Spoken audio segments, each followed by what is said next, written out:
Okay. All right. So there you go. I got you guys on the map. I'm gonna turn off all the lighting. There's no need to have the lighting on anymore. They're just so it's easier to maneuver and look at things.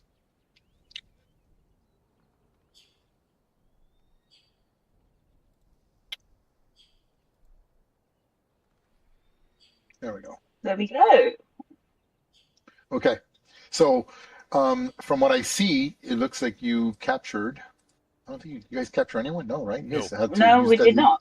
You had to use deadly force. Let me bring We that didn't up. have to, but it Well, it got a little dicey there for a minute. Oh yeah, I saw nearly died. Wallaby. One guy escaped, I believe. Yes, one guy did. Oh, that capturing sounds like a good idea. We should do that. Okay. What's that? Capture? What's what? Yeah, Capture. what's capture? Yeah, what's capture? It's It's when what we you do. know spare someone. Torture you do not need to torture people, please. What? Okay. So, just a quick summary to remind everyone what's happened. You sort of went into one of the villages, into Wattlesbury, one of the different bars that's known for hunting, and known for their prominent skills during hunting. And they're big proponents of Malar, and which, for those that don't know, is the god of wild beast and of savage and wild beast. And he's also revered. It's really strange. It's one of the few gods that's chaotic evil that's worshipped by non-evil creatures because he also is representative of the god of hunting. Don't ask me why D&D decided to make a chaotic evil god the god of hunting, but that's what it is. Now, Malar separates the hunting from like his domains. It's very strange. Like if you read that, there's like a novel, and in Cormyr, it's a big deal. Like the nobility, a lot of nobles worship Malar because of the hunting, which is a great sign of nobility. And there's a big adventure that actually came out in D&D and Dragon magazine called The Great Hunt, where you actually have pet bugbears, and you have to get your bugbear to hunt down like a rogue bugbear, like that's traveling across Cormyr. It's an actual thing. There's also a novel written about it. But yeah. Anyway, so while in this tavern, you've decided, okay, we're gonna look into things. You got offered quite a bit of money. I mean, it was like 1,000 gold to like look into this white stag. And as you went along, your first encounter was a dryad that offered you a few potions that said, keeps mentioning something about a unicorn, even though no one said the dryad seemed concerned about a unicorn, and said that the stag is there to keep the interest, that it is touched by Malar, but it's supposed to be hunted. That's the point. So she wasn't there concerned about you hunting the stag. She was there about, oh, if you run into Gwenaria, the unicorn, don't hunt her, like her, right? And they had mentioned that another group, she didn't say which group, had ran into her and warned them about you. And so you managed to escape through that without having to fight her. It's a good social encounter. You're on the second of 3 days in the hunt, getting closer. This encounter, I named it the ambush of the hunting party. You had defeated the the druid encounter. I called it the druid encounter, which was the one with the dryad. And now you're getting closer to the hunt of the white stag. So I want to make sure that if we use the honor system, you did not get the long rest. You successfully did not get a long rest. What you got was a short rest as your long rest was interrupted. So go ahead and adjust your tokens for a short rest now, and then make your adjustments accordingly. If you're going to use hit points and etc., stuff like that. Because I see people with maximum hit points. I'm assuming that you guys used your short hit die and stuff like that. Your hit Yeah, die hit that. for the short Yeah. rest. Yeah. Okay. So again, I don't track that stuff, so please use the honor system to the best of your ability, please. No point in cheating, which is ruining it. Nice roll. Okay. Adrian, are you going to use any hit dice? Thank you. I got you. Yeah, I got you at absolutely. 16 out of 29. I got you at Yeah. 16 out of 29. I'm trying to see if I have anything. Because as a fighter, I get second wind, but that's in a long rest. I'll just do a short rest with just some rolls. 1 second. I don't think I got hit last turn, which is nice. So 11 and I'm done. How many? 16. You were That 16 put out of you- 29. That's it. That puts you at maximum right there. Nice, Omar. Yeah. Both of us got up. Not bad. Yeah, that's not bad. Up to using 2 out of what, 4? That's not bad at all. Okay, so That make sure 9 I you had reset your surplus. abilities. And I'm assuming that after this, because you got attacked a few hours before morning. Now, you could choose to give yourself the long rest, but you would have to rest an additional 8 hours. Is this what you Oh. want to do? Or do you want to continue on as if the day started over again? Because it's now sunrise. That's the whole point. So you have the short rest to sunrise, but you could choose to be like, you know what? We're just too injured. Our resources are too depleted, and we need to take the long rest. Or you could say, let's move on at normal pace. Because remember, we're using the advanced travel system. And right now, due to the rain, you're moving at slow pace. So I just need to know, if you decide to move, are you going to move at slow pace, normal pace, or fast pace? And that's and if you are going to actually leave. I'm under the impression that you are going to leave. Yeah, but we want to loot bodies Yeah. first. Okay. Loot Did I not bodies give you guys? Did I not give you guys treasure? No. No. No. Okay. All right. Stand by. I got it here in my notes. Just so Uh, Bartleby is fine with trying to go get that money. No long rest if he doesn't have to. Yeah. I don't think Yeah. anyone needs the long rest. I think we're not that depleted, so. Yeah, I'm good to go on. Same. I also wanted to say I put back on my armor. Rocking with my 10 AC, or 12 with my shield.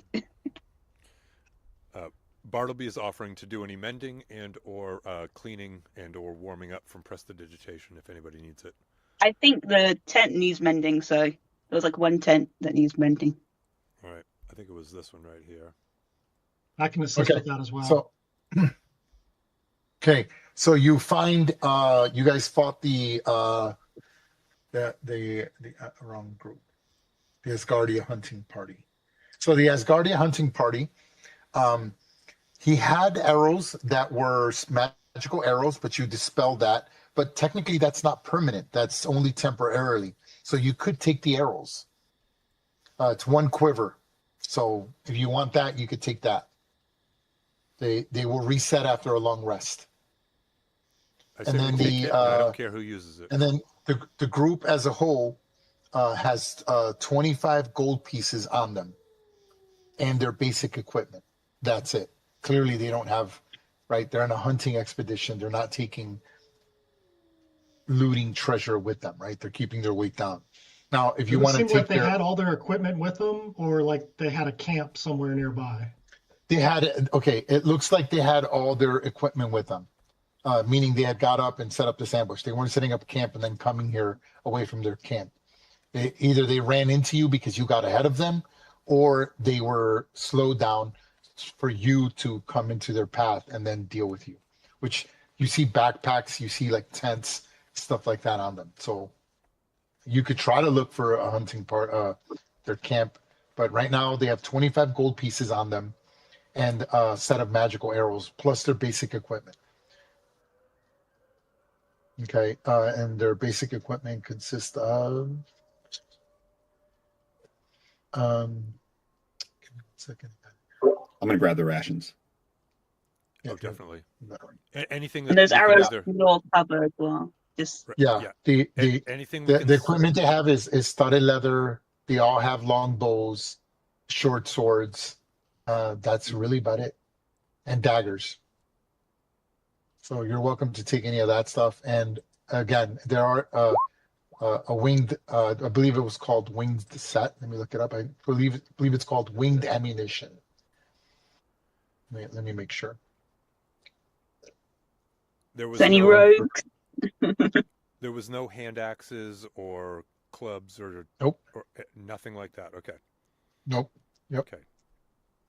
That's the only thing that I've found so far that's sort of a shittiness of being a bard is that the limitation of what I can use for weapons. I don't know if Omar's felt that same thing too, but I'm like, I can't have a rapier. I can't have a short sword. Shit. I mean, I would if I didn't take a first level fighter, but in order to get the Nick, Oh, you took one level of fighter. yeah. Oh. He's not a true bard. No, that's okay. That's hey. Wow, is D&D Beyond being really slow? Why is it being so slow today? Yeah, I wasn't able to pull it up. I had to go to the physical book. Yeah, I noticed it's not even. Can you guys roll stuff? Mhm. Oh, that's Yeah, gonna, well, that's- just fine. that's gonna be an issue for me with spells. Okay, well, okay. I can't even look up the magical item. That's really strange that they're. Well, I know Verizon had a big outage today. I wonder if that has something to do with it. Yeah, it Or wasn't good for infrastructure. Ryzen too. It's was actually it? down for me. I can't do anything. I can't even get back to Yeah. my character. Oh wow! So how are you rolling stuff for your character? I was, and it's not. Let me see if I can get back now. Oh, it's back. Oh, okay. Bro, mine just says gateway timeout. It's really weird. You might need to restart your modem or router or whatever. Yeah.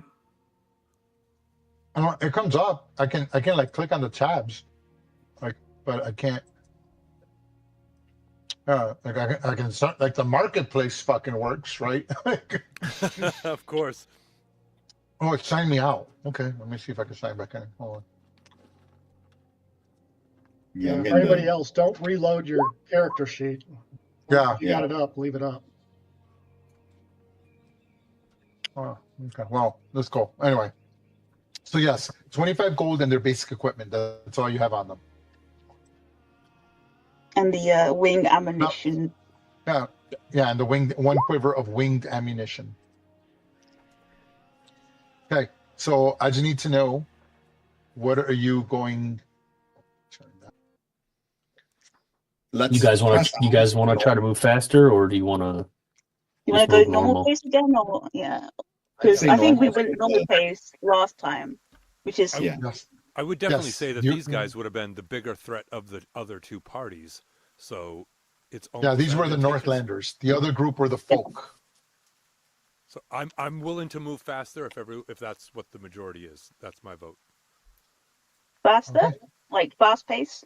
No, not No, faster, normal. but not slow Normal. pace. Normal pace. Okay, normal pace. Got Yeah, it. normal pace. Okay. Okay, yeah, I vote normal pace too. All righty, here we go. Yep. Hate to start so dry. Let me bring up my tracking overview. But I think the party's in agreement. Anything that we might be able to either split and or sell later on, we're taking with us. Oh, Anyone uses bows? Not me. No. I'm a little bit too short for that. Look, Okay. yeah. So we're on number.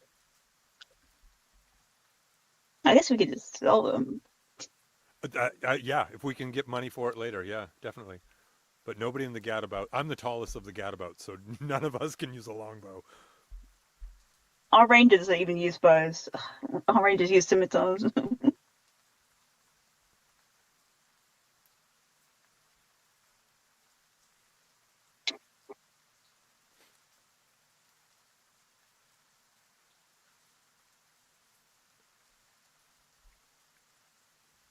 Okay.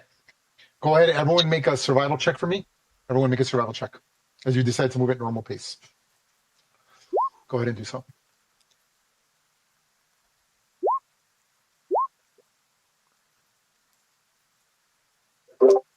Look at Adrian coming in big. Yeah. I will cast guidance on myself for this roll. Go ahead. 100, damn. Oh well, never mind. Well, yeah, well, let's see. Once we get 10. 1, 2, 3. Hey, Okay, well, 11. 1, 2, 3. Okay, well okay. So you guys don't suffer any negatives because over half of you made it. Okay.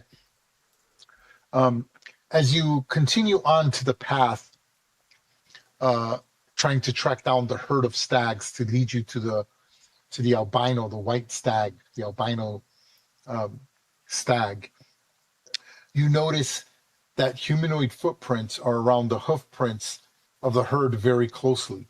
The further you move on, the more common the humanoid footprints become. These prints are now only about a day old, as you've made excellent time moving forward.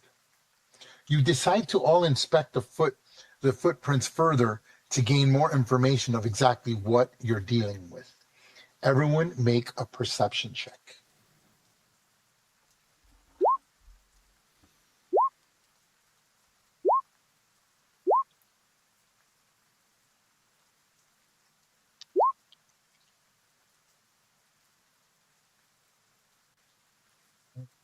Okay.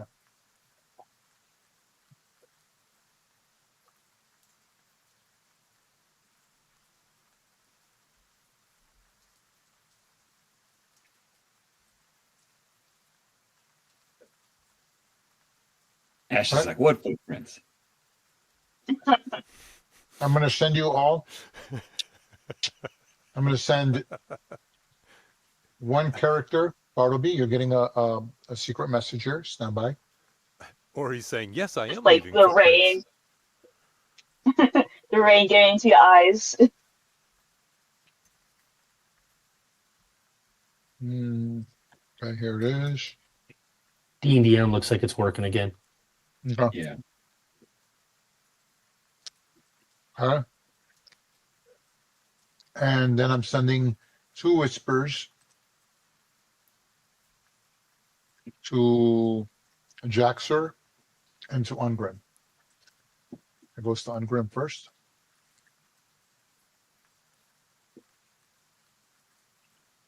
And to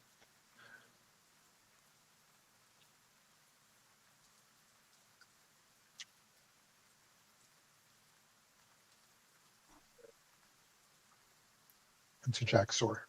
Stand by.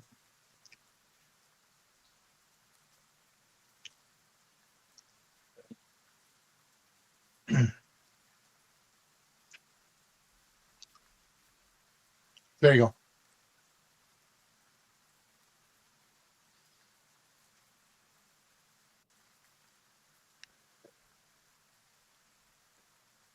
So let me, in layman terms, because I think I did a poor job of explaining that.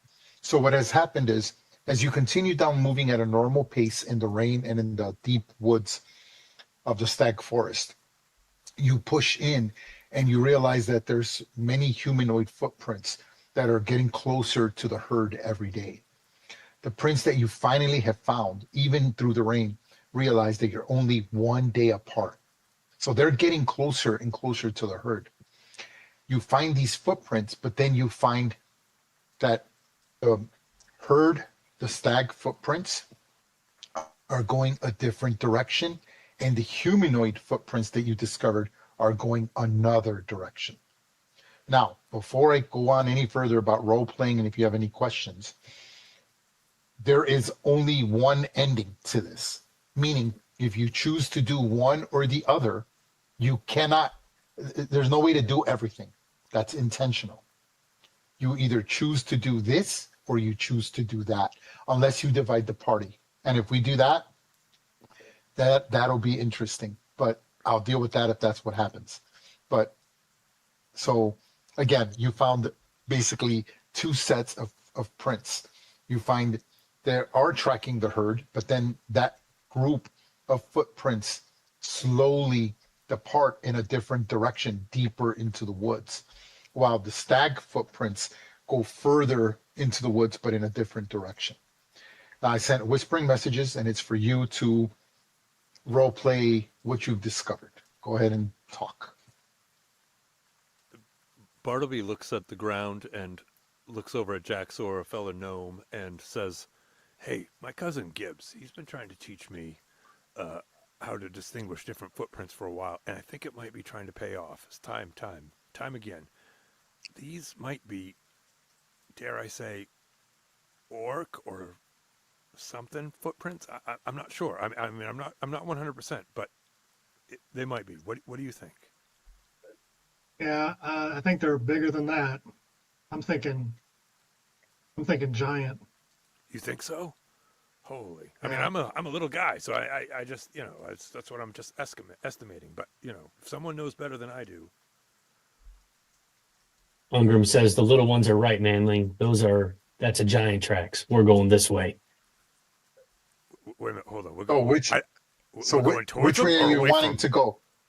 The Are you follow the wanting- giant Okay. giant tracks. And not the There's stag? no money in that.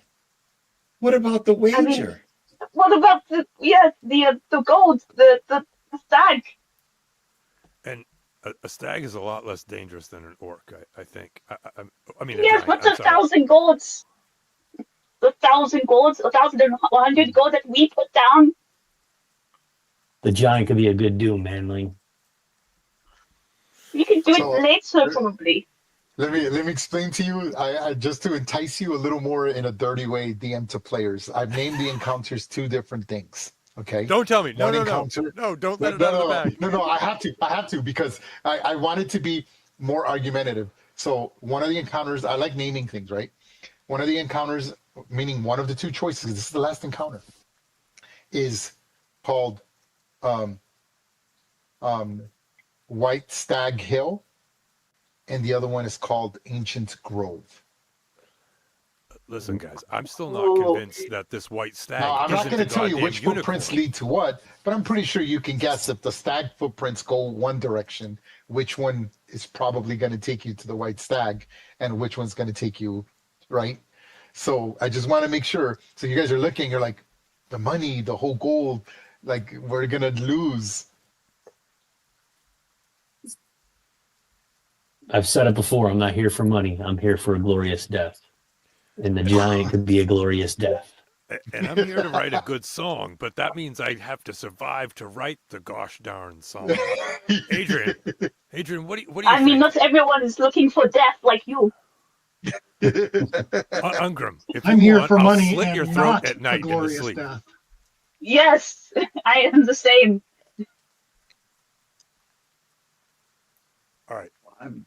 Well, I follow my liege where he goes, in spite of my better suggestions. I don't think that we can handle either part if we split up, and it sounds like we're going in two different directions. So I think we need to sit here and just contemplate, not too long, because we can't let them get ahead of us, but we need to figure out which is more advantageous. I like a life of comfort, and I would like the money.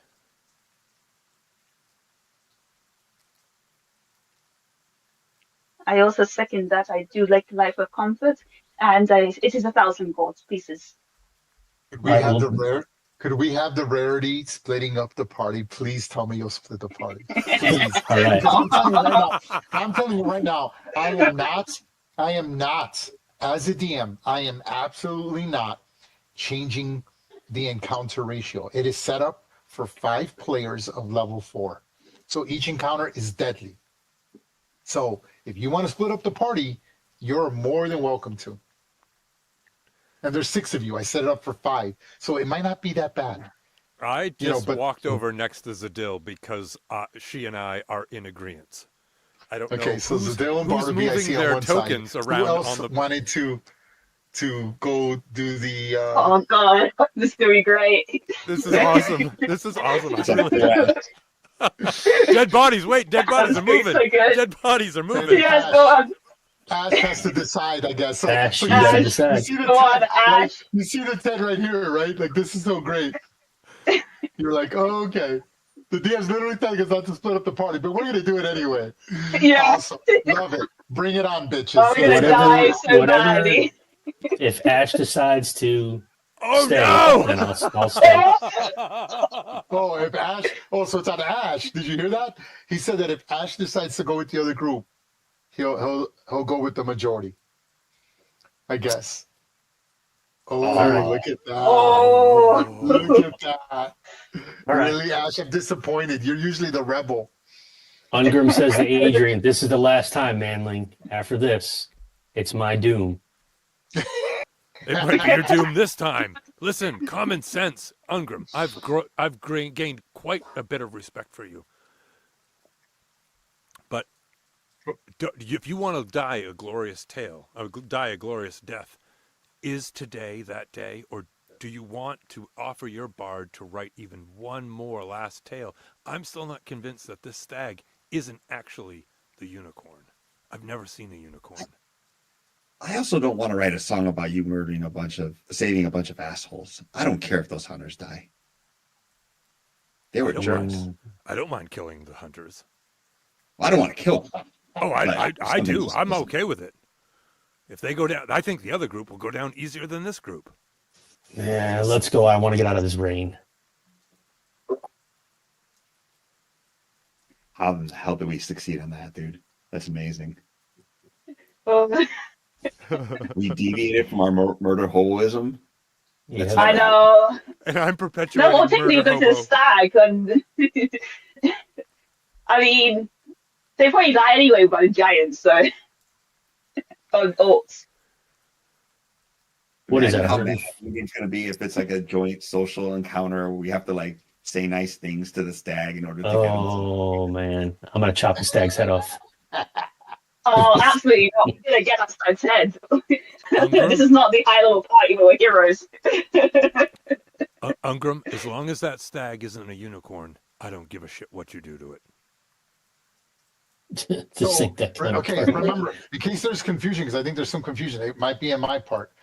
The dryad, remember, the dryad told you that the unicorn is out there and that there's orcs hunting the unicorn. Oh, And then, Oh yeah. yes. That's why you guys are like, what is she talking about? That's because she's not human. She's concerned with only what matters in the forest. And that she ran into a group looking for the white stag, but she wasn't concerned with that. So you're choosing to go hunt the white stag. That's what you're choosing, and to leave the unicorn to its own dealings with the orcs. That's what you're choosing. Yeah, now that changes things, doesn't it? Let's go kill the orcs. Did I do a poor job of explaining that? I thought I did a pretty decent job. No, we just forgot. We just forgot. Okay. you got the money. Yeah. Right. So, Now Ray, just to remember- make sure now I'm remember- clear, Yes, it go ahead. seems like one set of footprints is a stag herd leading in one direction. Yes. The other set is orc/giant footprints, probably hunting a unicorn. Correct. Got it. It's like what about the hunters? The hunters are The hunters are going towards the herd.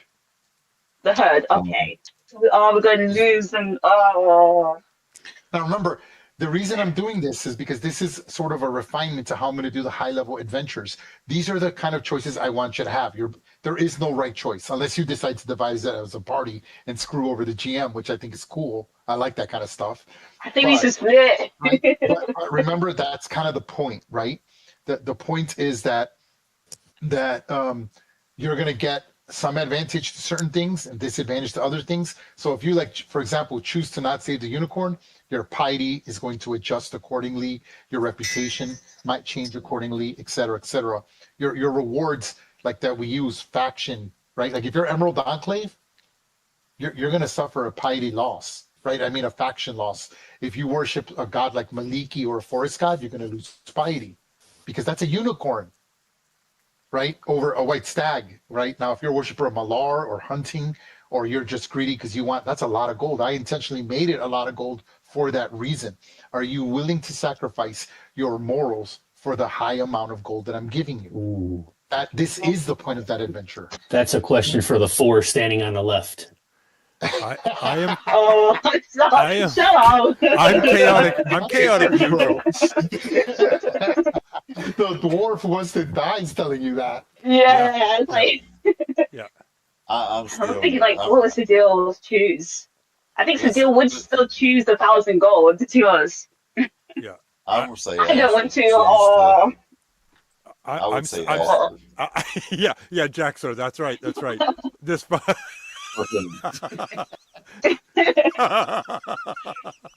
I I think we should split. If Ash, if you want to try and help them with the orcs, you can split it 3-3 and see what happens.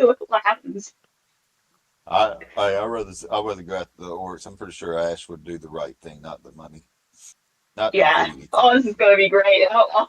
No, what's gonna be great? What's gonna be great is when you guys lose faction, piety, all the gold that you betted, not lose, and then be known in the town as people who are adventurers but not hunters. You see what I'm saying? You see how this is working out? Oh yeah. Yeah. So instead of bringing back a stag head, I bring back a giant head. And we all bring back the stag heads, isn't it? So. You're under the assumption you're gonna live, or check it out, guys. Or you could divide the party That's what I'm thinking. That's where he's pushing us. and be tactical. Like, where's the brute gonna go, right? Because Gungrim clearly does the most damage, right? Where's he gonna go? Probably to the orcs. And, like, so you could be tactical and as a group decide. Let's figure out the best combo of dividing the party, or you could be realistic, right? And be like, your convictions are more important, and be like, no, I'm doing it for the gold and the reputation. Sorry, I don't really care about your unicorn, which says a lot about your character, which I will reward based off of experience, faction, etc., etc. I think Right? the way we're split is pretty good. You're staying true to your character, right? Yeah. Yeah. Like, Sazil's part of the Centurion faction, so you can probably guess which way she's going. He's trying to buy his way back into the Zentarum, so. Ooh, Yeah. There you go. And Bartleby wants, and Bartleby he's like, that's a lot of money. Yeah. Dead Okay. gnomes don't listen, get to spend money. Running the encounter is going to be, so here's what I'm going to do. Just so it's not boring, because when I move from one map to another, the one group isn't going to be able to see anything. So what I'm going to do is I'm going to put all the tokens on the map so you could at least see the map, okay? Okay. So just be mindful that the turns are I'm not gonna. So there's different ways of doing this. I think what would be fun would be to set up an initiative count, everyone. But I'm trying to think. I don't think there's any way to do that. So we're gonna have to. How do you guys want to do this? If we're gonna split up, do you guys want to do one turn and then switch every turn, or every other turn? What do you think? I'm thinking every turn. I think every turn. Yeah. So now keep in mind the average turn, depending what group you're in. So like the Ungrim, Ash, Adrian group, their turns are going to go by pretty quick, I would imagine, compared to Jaxor's, Zadale's, and Bartleby's. So you could assume that each turn takes about 2 minutes. Is a word I average out. I have a timer. You guys are averaging 145 to 215, depending who the player is. Ash usually takes the longest, believe it or not. So you can average 2 minutes. So you're talking about, and then with my turns average between 2 to 8 minutes, right? So you're talking 10 to 12 minutes between you playing every turn. And that's fun. Just as long as we get to watch. Yeah, I mean, just be aware of that, all right? Because it's going to lull the tempo of the game. Not for me, because I'm doing combat every turn, but for you, it'll be like, oh no. Now, I just want to make sure that you understand this. This is what we're doing. Who's going to go to the stag and who's going to go to the giant? So it's basically split, as you see, like left is stag, right is giant. Okay. Let's start off with that group first. The stag. Okay, here we go. Oh, die. Brilliant death. Oh. Guys, you got your next matches ready? And I think Bartleby is the deal. May Lathander's light guide you and keep you safe in this adventure. Jaxer, bye. I can see I made it. After that response, I can see that I've made an impression. Thank you, Adrian. Good luck with yours, too. And as Adrian turns to walk around, turns to leave with his haughty look on his face, I cast Prestidigitation and put a brown stain on the back of his pants. And I cast Iambitism, and I'm like, there's like a mist. Hold on, Prestidignation. I hate to ruin that, but Prestidignation only works on willing creatures. Really? Yeah, it's not a saving throw. If you look at it, that's why you can't use it on others.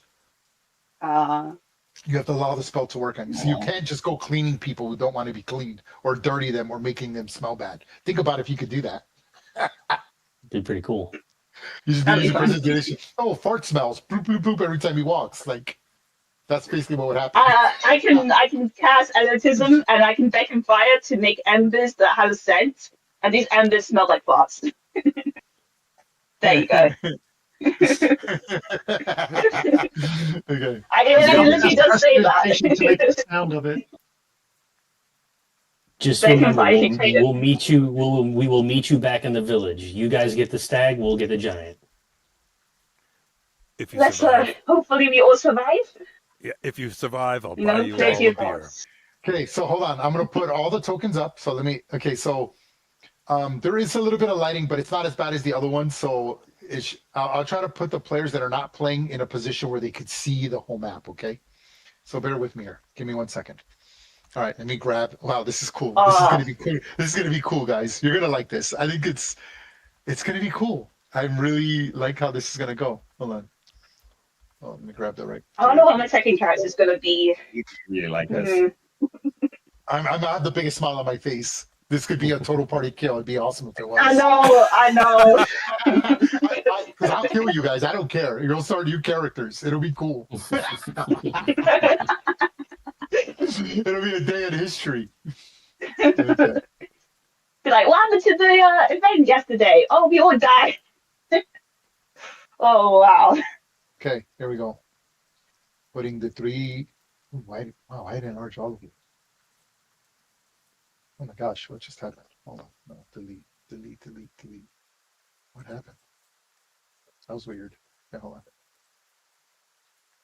on. Hey, Bartleby, there's a chance you may not have to remember what you used and what you didn't use. Oh, that's okay. I will, at least I hopefully will be able to retell my tale and the last tale of me knowing you. As we make our way, Sudil asks for the song of your tales. It's like, Hey, that's one last reminder. I'm moving the whole party over. Stand by.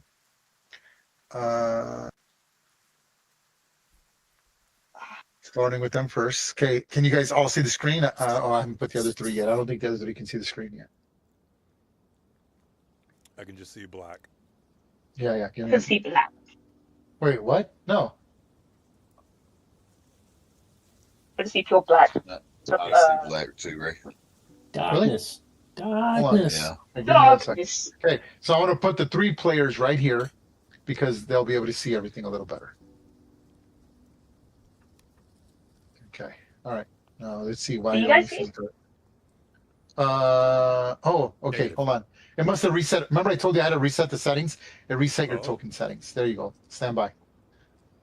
For some reason it reset your lighting.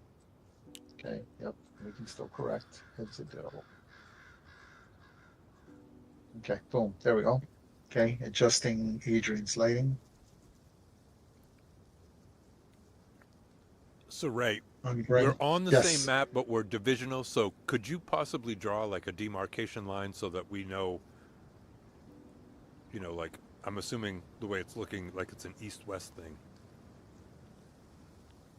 No, Yeah, on the yeah, map is Yeah, correct. So it's think of like a V, and you've traveled for like there's no way you can get to the other party because each party had to travel almost hours.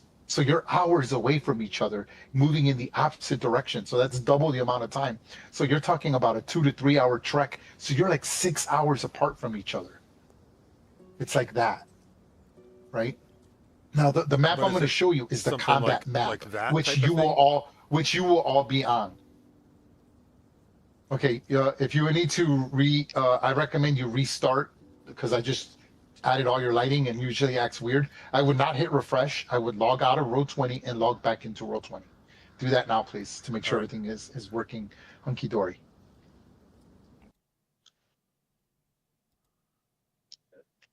Dude, I love my new computer. Everything works so much better. Oh, you got a new computer, man? Like Dude, it's laptop or computer? yeah. Rob recommended it to Jen, and Jen got it for me for Christmas. Oh, It's cool. It's a HP Omen. Oh, but so it's a PC. No, it's a laptop, but it's a gaming laptop. laptop. Oh, okay. Oh, I hadn't even heard of that. Like I have the Predator. I'm about to update mine too. I'm getting tired of mine. I'm gonna give my old laptop to my girlfriend's kid because She got one of her kids a laptop, and the other kid loves it. And he's like, I'm like, well, I have an old laptop. I'll give you my old gamer laptop. It's pretty good still. I have the Predator Triton, but I'm gonna buy the Predator Helios, which is the newest one. I'll probably wait till income tax. Might as well. And I'm gonna use that cash to just buy it straight out cash, which is like a $4,000 laptop. I don't care. I'm getting it. Okay, it's working. Treat yourself. But you use it so much, and for the intensity, it's actually worth the money. Yeah, the one I got, I could play. I could play most games on my laptop. Like, it'd have to be something really graphic heavy for me not to be able to play it. Like, it's got a 5,000 graphic card, ATI graphic card. But the new laptops have way more RAM. Like, I'm maxed out at 32. The new ones go up to 64. So I want to get more RAM and all that kind of stuff. And I'm running out of space on this one. I only had 500 gigabytes on this one, and I'm going to get one with 2 terabytes. Okay. So you guys see? Yes, let me see what you guys all see. Hold on, make sure that it's how I think it's supposed to look. Hold on. Control L. My God. Yep. I'm so Okay. nervous. I see what Jaxer sees. I see what Zadil sees. I see what Bartleby sees. Okay, let me see what Adrian sees. Yeah, okay. Yeah, so I put you guys at the top. This is all their combat map. Your combat map will be completely different. Okay? Okay. Okay. So that there's something for the viewers that are sort of watching can see. I could actually turn off the lighting. It's not really necessary, but I do want it on there because of the trees. It matters, okay? Also, I would turn it off.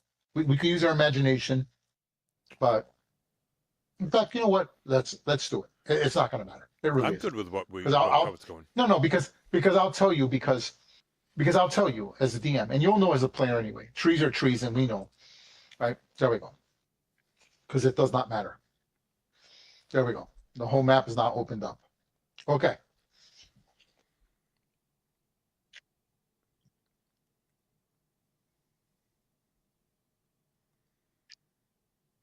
Okay, here we go. Are we ready? I'm going to describe the scene to you. Okay, here we go. Oh, where'd my notes go?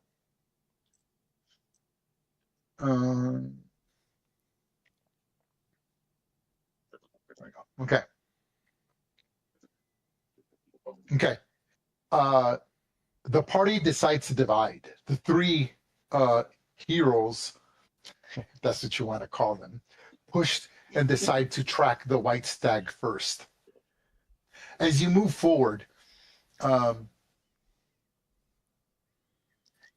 you realize that the pledge to yourself is more important than anything else, whether be it the gold, the reputation of the hunt, or the magical properties of the benefits of the hunt could become more alluring to you than doing what's right, especially since no one's seen this unicorn. You don't know if the unicorn is real. Keep that in mind. So the other group could end up just running into orcs hunting a unicorn and there be no actual unicorn, right? That's a thing. And you push in, and that's in the distance. You see several centaurs. You see 1, 2, 3, 4. Should be 4 actually, not 5. I don't know why 5 popped up.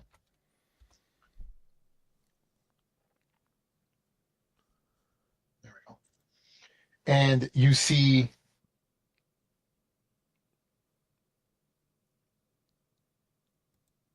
the unicorn here. Yeah, you heard me. Wait, the unicorn's here? But we're miles away. Yeah. So that was the stag. Oh, no. No, I think we're talking about what? 2 different animals. Ray, confirm this. Who's on this map and what are they looking at? Oh, I'm sorry. No, hold on. Yeah, the wrong icon's on. That's weird. Where's the wrong icon on? Hold on. I'm sorry. No, this should be gone. Hold on. Okay, so it is a mistake. I was like, imagine like you guys. Hold on. Let me make sure. Hold on. Remember, this is a published adventure, and I didn't. And I'm wondering why this icon is on here. Hold on, it's a little different. Hold on, what is happening? Hold on. This isn't making sense to me. Let me make sure I got the right encounter.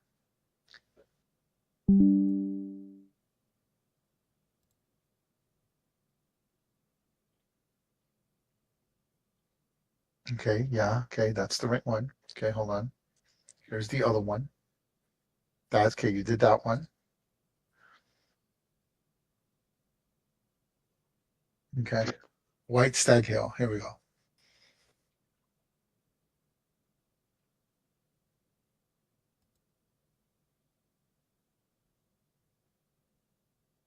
Okay. Yeah, I'm sorry. That is not the right thing. That is not what you should be seeing. Stand by. Okay, hold on. And just like that, the unicorn was gone.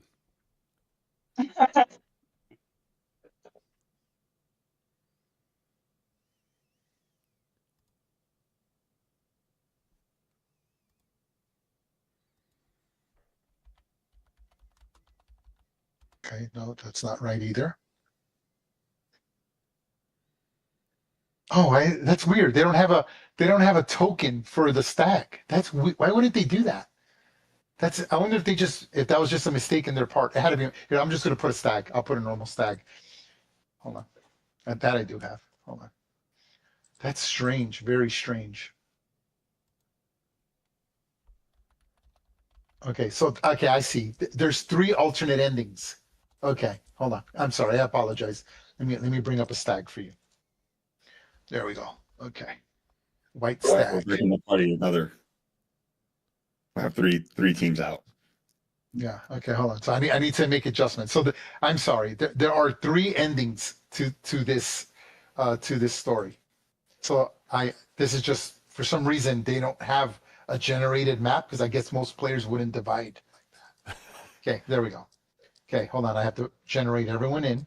Give me 1 second. The insanity. Hold on. I gotta bring everyone in. Change layer. There we go. Now you guys can see everything. Yes, there we go. Love it. Okay, hold on. Why is that set on blue? I don't know. Give me 1 second. I need to change that as well.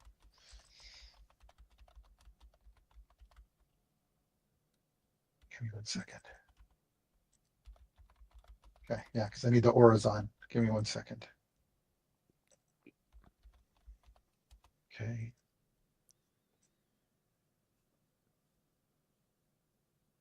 Okay.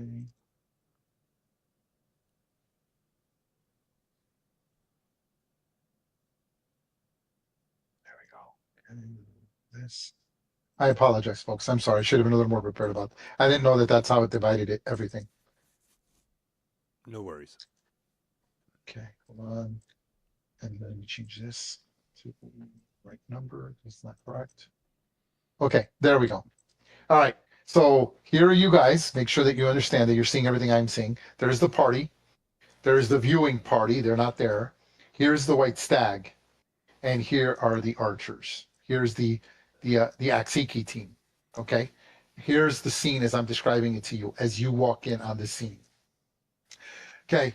You push on forward following the white stags, attempting to follow the hunting party. Before you can see it, you hear shouts of humanoids and the grunts of elk.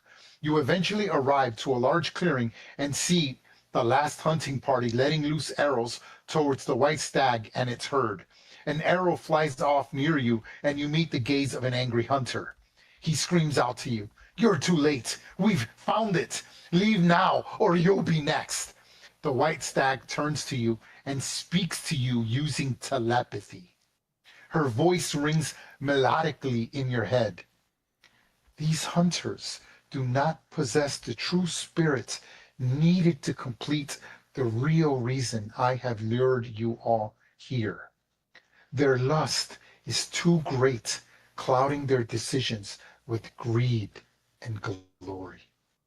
Dispatch of them, and then accept my quest to cleanse the forest, and you too will be rewarded by the great goddess of the stag forest.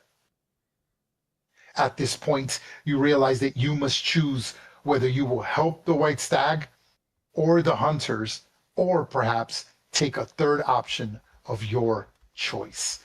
Now, the stag is injured. It starts off bloodied, so I'm reducing half of its hit points. What do you do?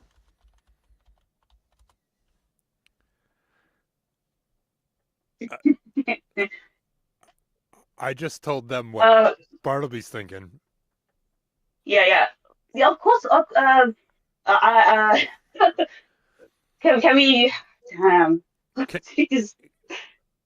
Is this a one-way message, Ray, or is there any chance? No, you can communicate. It's telepathy. You can communicate back with it. Well, I don't have any telepathic abilities, so I'm going to say. Yeah, I'm basically Bartleby's going to be trying to, with all his might, to try to think like we see them as a threat as well. If you can help us, we can negotiate what it is you need us to do later.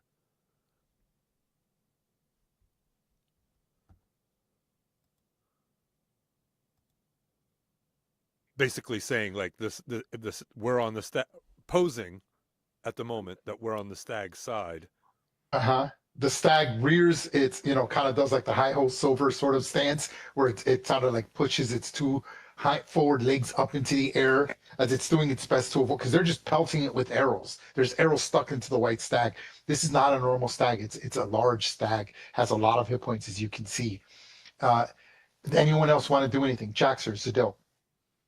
Can I cast jump on myself just to Like before you come up to the edge?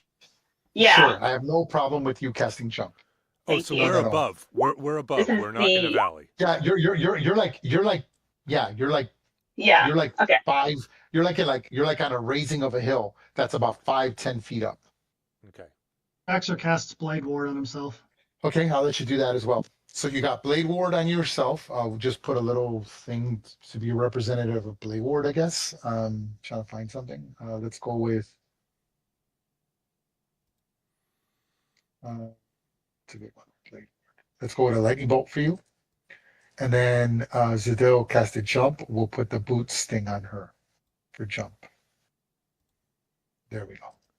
Okay, so Bartleby, did you want to cast? I'll let you cast a spell like prior to sort of stepping into the grove, because you would have heard the fletching and the roaring of the elk and been like, oh, maybe we need to cast a spell before we move up. Is there a spell or anything you wanted to do prior to the initiative taking place? Because clearly we're going to go right into initiative. I play a whimsical tune on my my bow, and I'm casting Fairy Fire, which is a 20-foot square. Okay, that's different. That's affecting someone else, something on yourself. Okay, well that's what initiative is for. Nothing on myself then. I have no.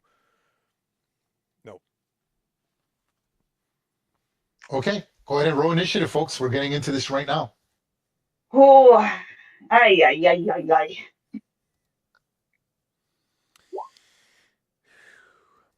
Looking free. Oh, why do I keep rolling freeze? Oh, let me reset my D&D Beyond. Keep rolling like 3 times in a row.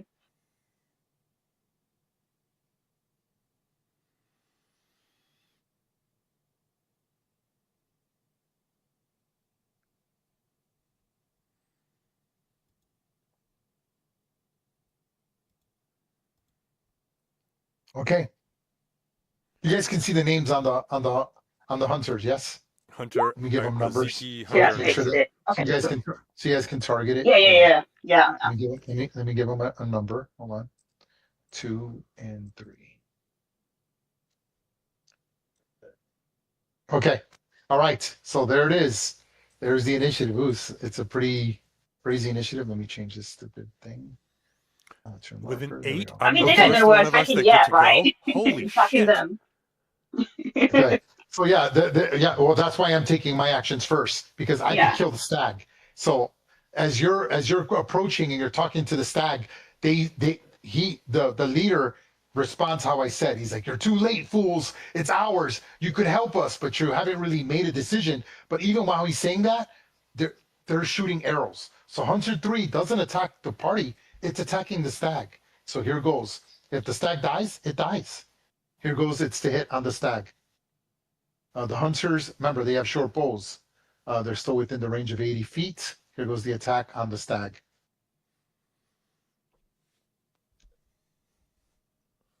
Did I use And poison? they are not using poison. Oh, these are correct.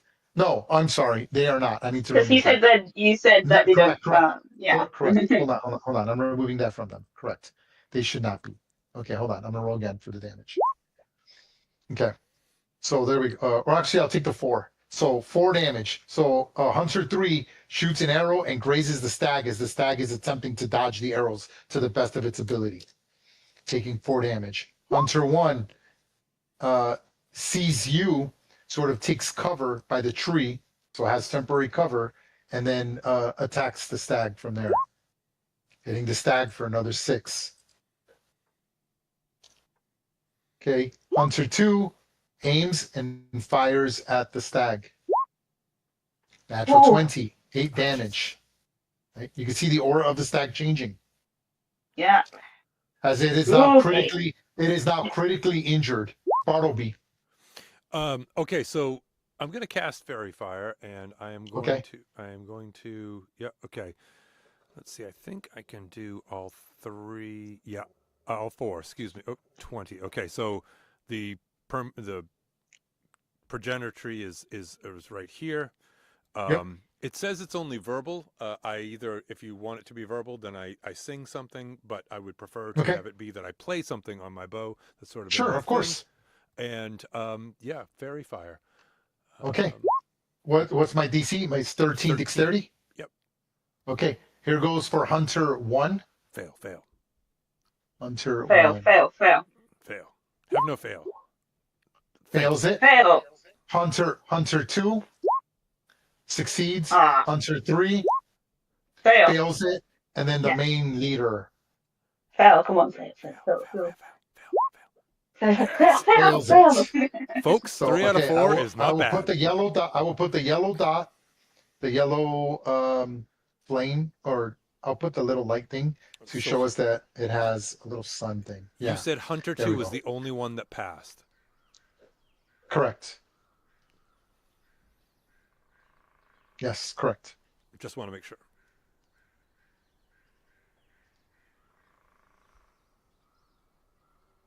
Okay, you'll see the little yellow suns, meaning that they have fairy fire. So this fairy fire, you play your instrument, it's this chord, and then you just see these little will-o-wisp of lights, and then they sort of stick to them, giving them this bioluminescent yellowish glow around them. Very fitting that they're attacking a fey creature, that they be affected by fairy fire. Okay, you still got movement and a bonus action. I am going to try to telepathically talk back to the white stag and emphatically say, join us, help us save your life. I don't know if you want me to do a persuasion or a whatever, but... You say Elona? Is that what you said? No, I said join us to the white stag and correct. Help us save your life. Okay, the white stag will roll initiative.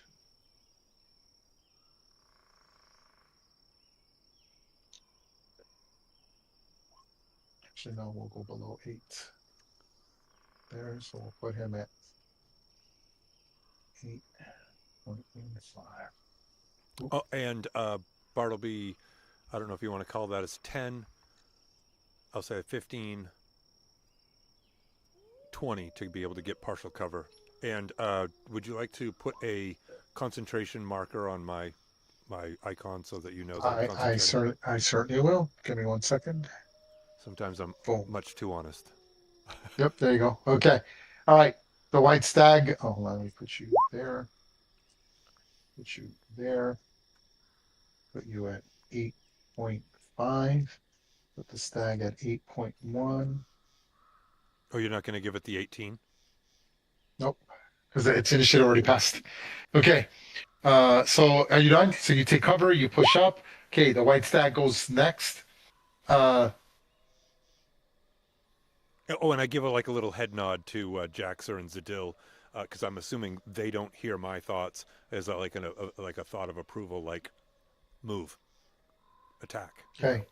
So, and I have the white stag has forest runner, and it also can do a running leap. So the thing takes off, 5, 10 leaps,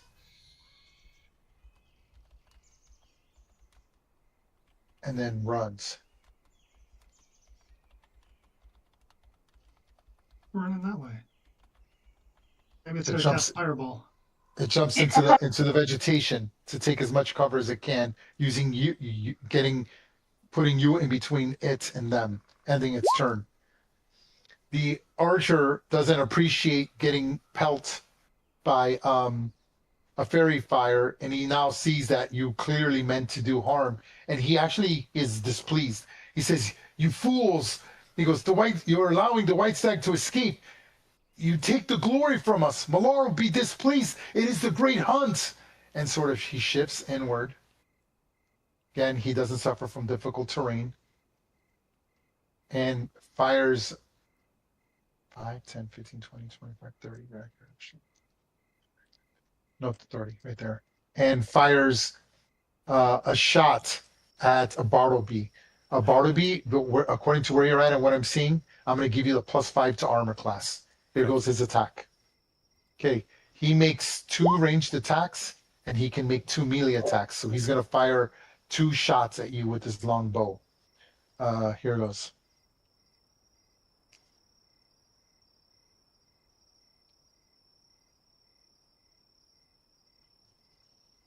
Attack number 1, your armor class is improved by 5. Natural 20. That Nails you for 13 damage.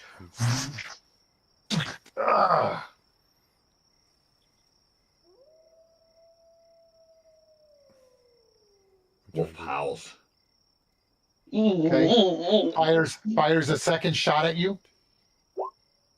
13 misses. Then he digs into.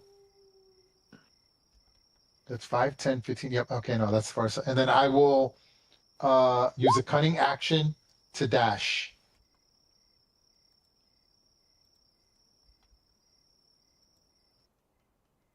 And goes further into the tree line, ending his turn.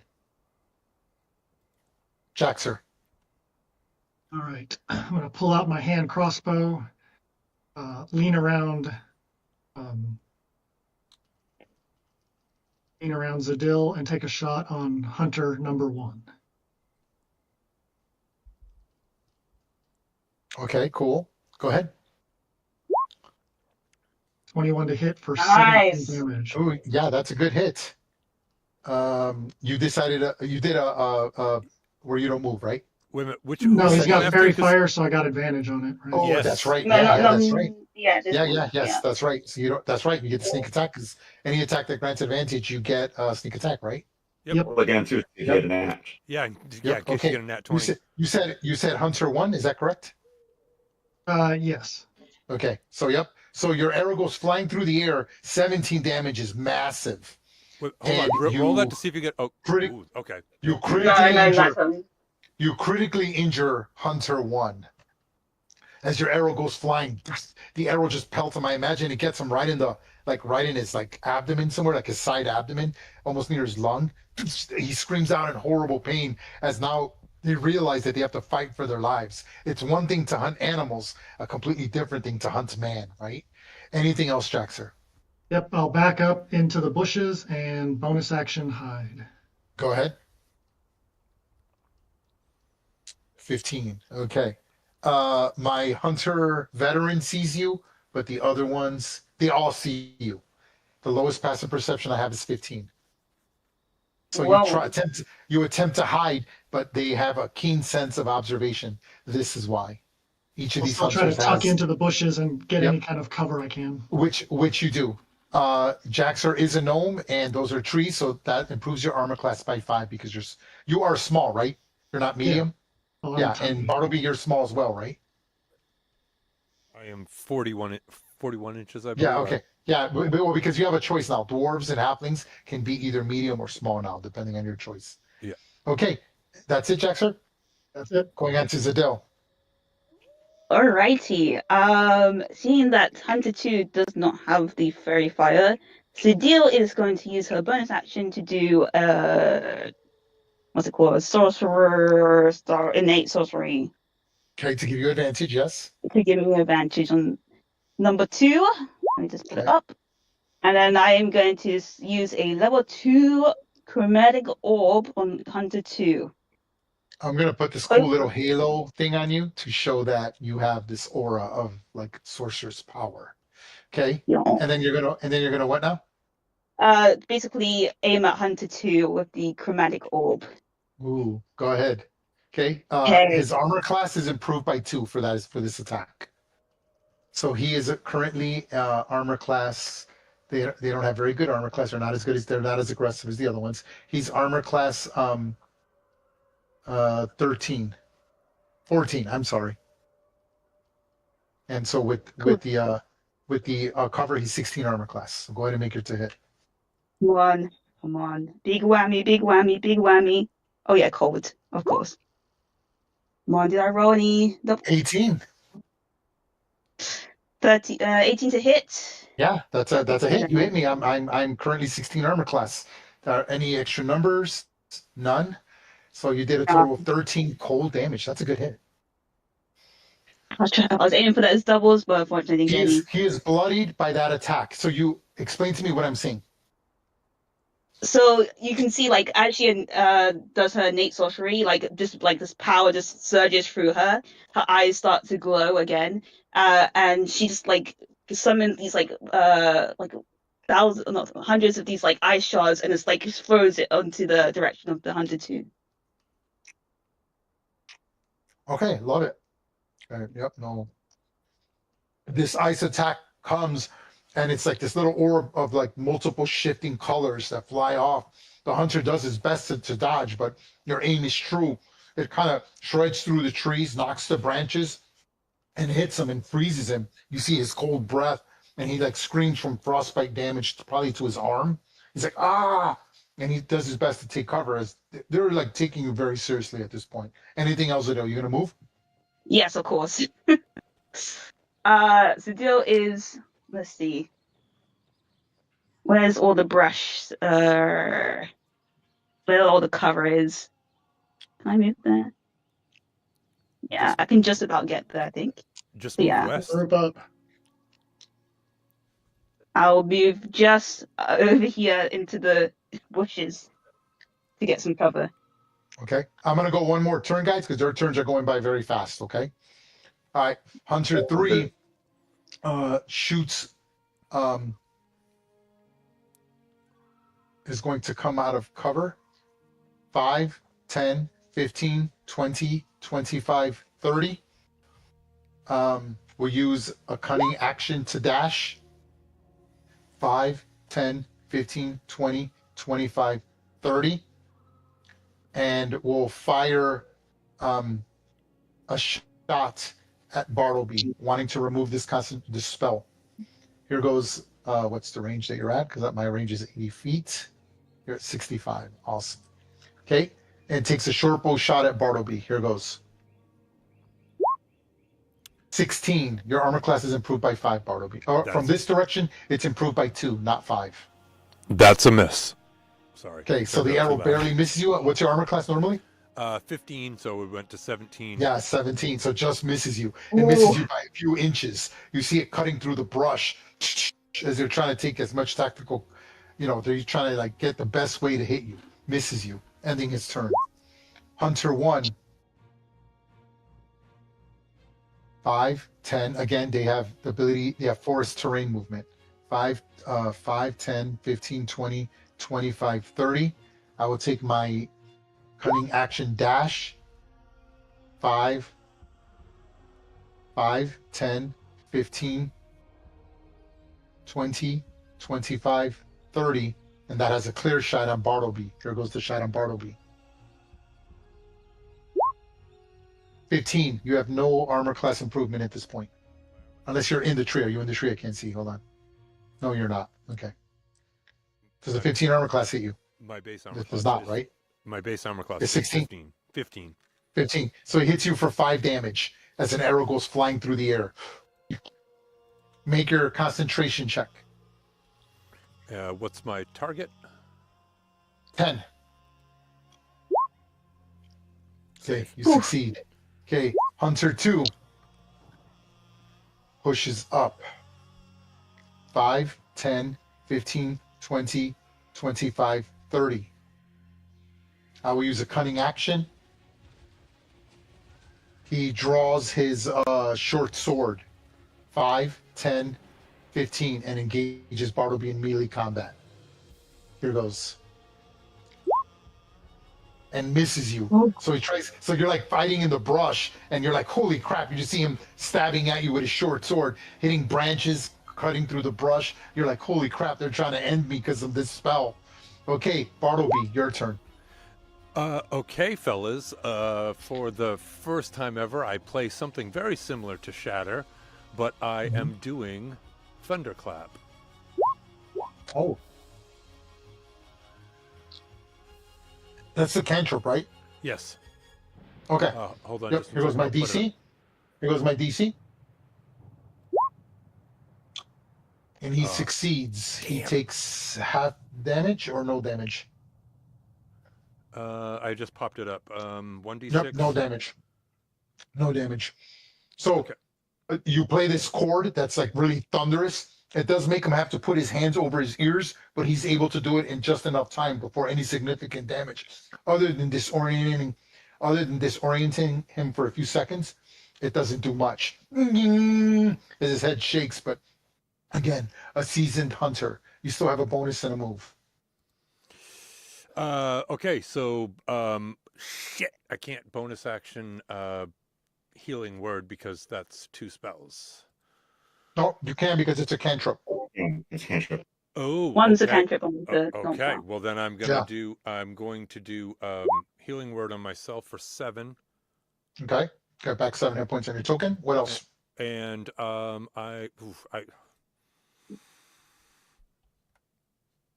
shit. Damn, do I want to I don't think I oops, no, I'm not at 7. I'm at 20. Goddamn. I was like, you subtracted. Yeah. No, I did a very bad thing. Okay, so I'm going to draw an attack of opportunity if I move, right?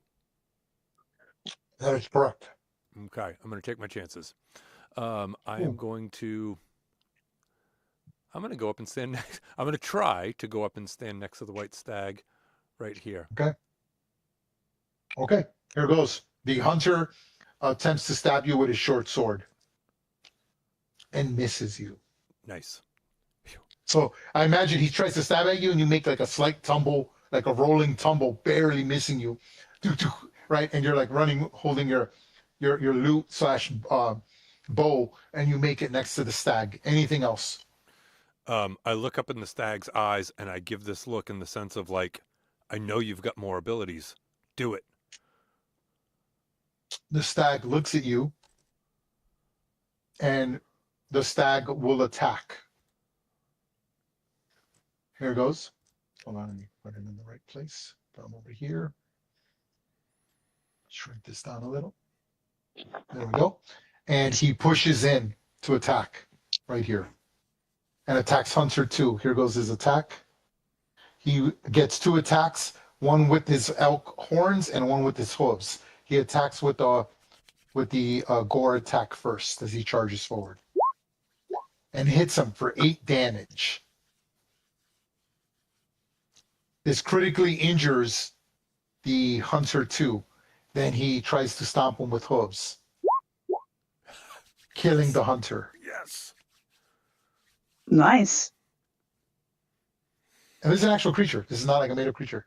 Oh, it's okay. Ending his turn. I love it. He can actually still move. He can still move. So hold on. And he will move here. He has 65 feet of movement. And moves there. Xiki. Okay, he goes. He will push up 5, 10, 15, 20, 25, 30. Actually, I'll go here. 30. And I will fire a shot at Zadil. Here goes. Oh, me? You little you. Yep. Okay, before I do that, I will attempt to hide. I will use my cunning action to hide. So as he's moving from bush to bush, he looks like the Patriot in the movie, where it looks like he's teleporting from tree to tree. Here goes his stealth. I have to defeat your passive perception. That's a great movie. Okay. Which is a 9. Does Okay, it get so higher than a 9? Here goes my stealth roll. Now, because he's hiding, I mean, because he's firing over a berm or in a raised embankment, does she gain any more of a? Yes, I was going to give her cover. I was going to give her two cover.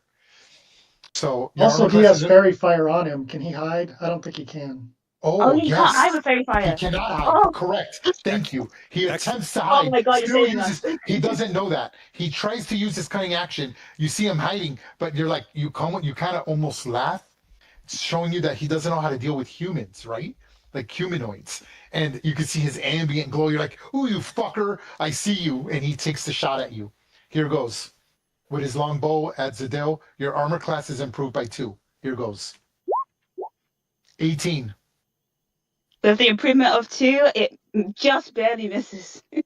Okay. The arrow misses you, probably takes a little piece of your hair, right? But he fires a second shot at you. Misses. And misses you again, ending his turn. Jaxer. All right. Seeing Hunter 1 coming up on the side here, I'm going to take a shot at him. Go ahead.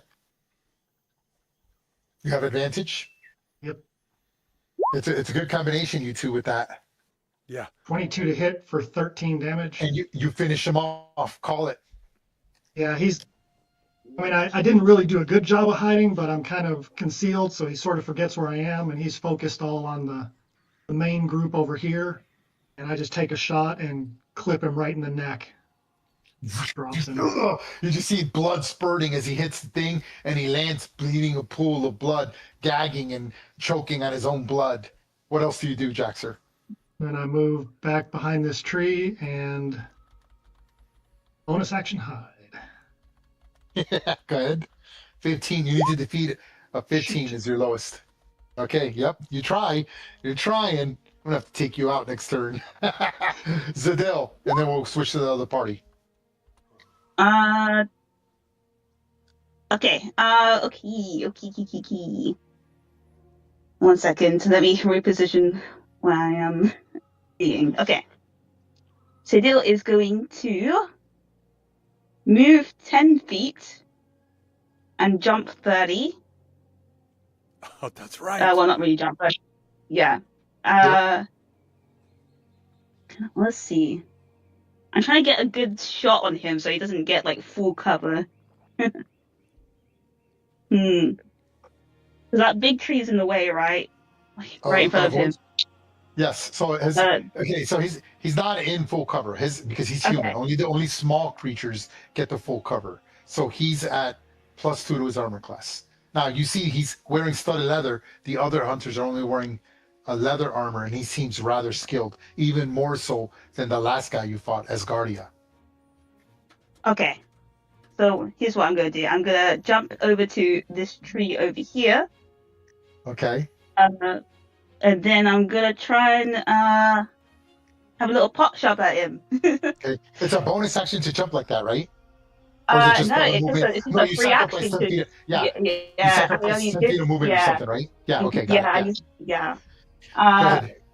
But I'm going to use a first level chromatic orb on this dude. Okay. His armor class is improved by 2. So he is currently 17 armor class. You got this. Come on, guys. You got this. You got this. He's normally 15. He's normally 15 armor class with studded leather. All right. Fingers crossed. I'm also going to empower the spell. No! You don't have to declare empowering it unless it says you have to declare it before. But, okay. Yeah. I don't think you have to. I don't know. I don't think so, but as long as before the effect. But yeah, you shoot this orb debating whether you're going to power it on mid-flight, and you kind of realize that it's going to miss, right? And this orb flies and just hits the trees, and the skeleton color of the orb just shoots past as it destroys and burns or freezes the top of the trees, the bush and trees, and anything else. Actually, before it misses, she's gonna try and bend her luck and try again. Oh, go ahead. Here we go. Oh my god. This is it better hit.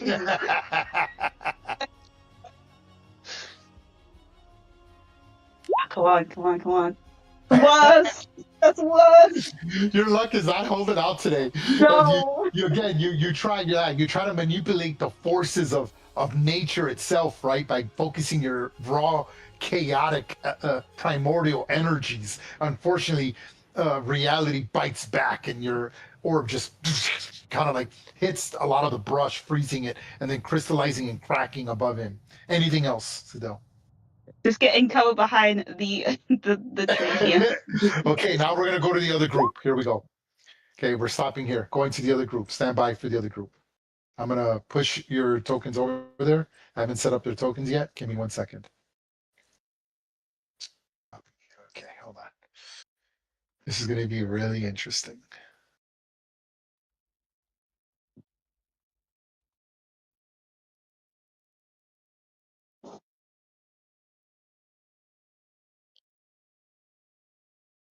Okay, so for this one, I cannot remove the lighting. It's very important in this map, okay?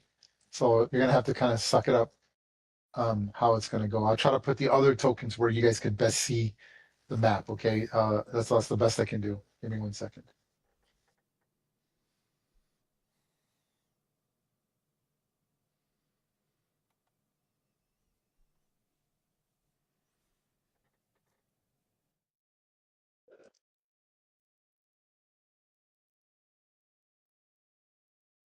Okay, I think this is a good spot to see everything. Yeah. Yeah, that's a good spot. Yeah. Okay. All right. Here we go. Pushing you guys on to the next map.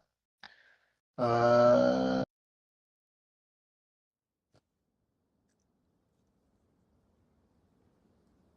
hold on.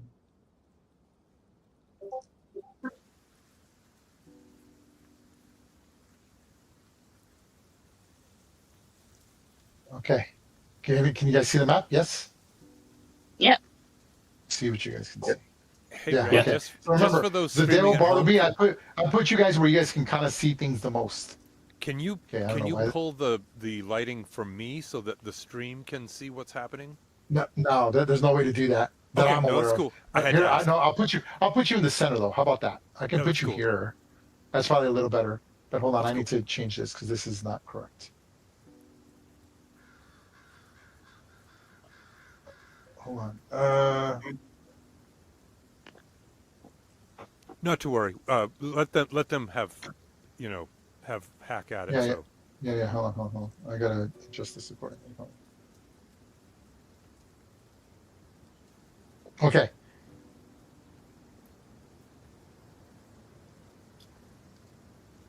All right. Easy on that layer.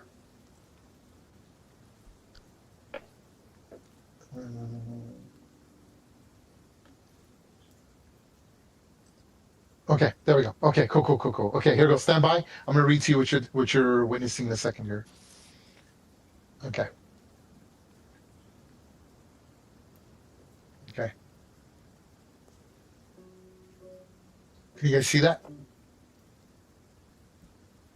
No? See what? I can see a lot Okay, of no, stuff. okay. No. Something I try to show something, but it's okay. Okay. Hey Ray, I got my familiar back. I can cast that for free 1 time a day. Okay, not a problem. Okay, yeah, that's during the short rest. Correct. Okay. You realize that you've decided to go counterstepping the opposite direction of the white stag's location. You're not sure if it was the right move to do or not, but you figured dealing with orcs and a unicorn might prove more worthy of an opponent than hunters dealing with a white stag. You find yourselves pushing in to the forest. And okay, hold on. I'm sorry. It's because when I transfer everything, it reset everything to where it was, not in the order I had. So I've got to kind of find it. Ah, okay. And you continue on.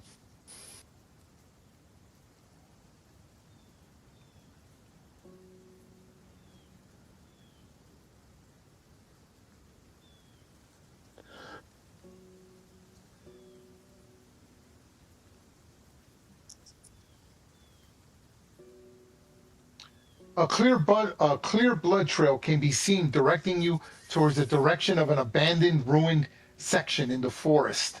You realize that sounds of a unicorn can be heard, as you most likely assume it has been captured in some form or way. Okay, let me see what you guys can see. So, yep. Okay, so go ahead and you kind of appear, you're like coming up, and you could hear all this sound coming from this location. It's distinctive and it's loud. You can see sort of blood spurts and tracks leading their way like this. Stand by. I'm going to show you just so there's no confusion. So there's tracks that go from like here.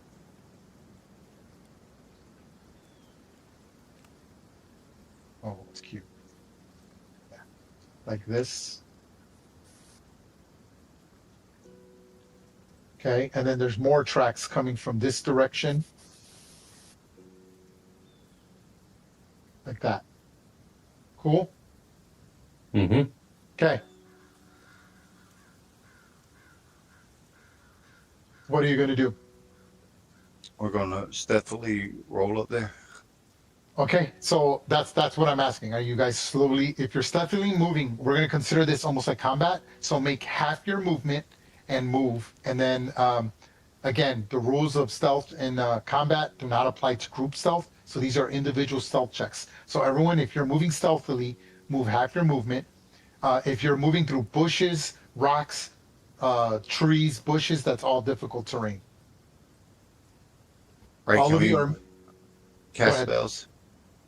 You can cast a spell before you stepped into the area. What spell did you want to cast? Because you would have heard the Long screams and the wailing of battle before you get into the clearing that you go into now. What do you want to cast? My free casting of Long Strider. Okay, yep, that's not a problem. You can cast that. Okay.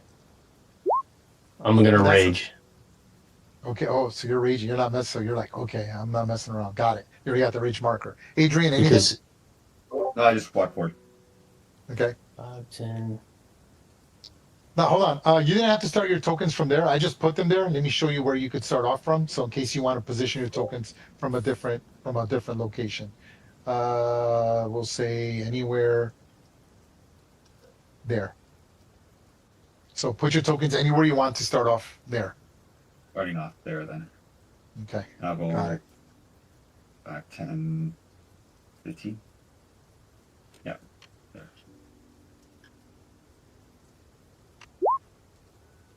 Okay. So you can see the walls, right? Yeah, you guys can. I can see what you can see. Okay. Yep. So you're pushing in. Okay, Adrian. Let me see what Adrian can see. Got it. And Churros. okay. You said?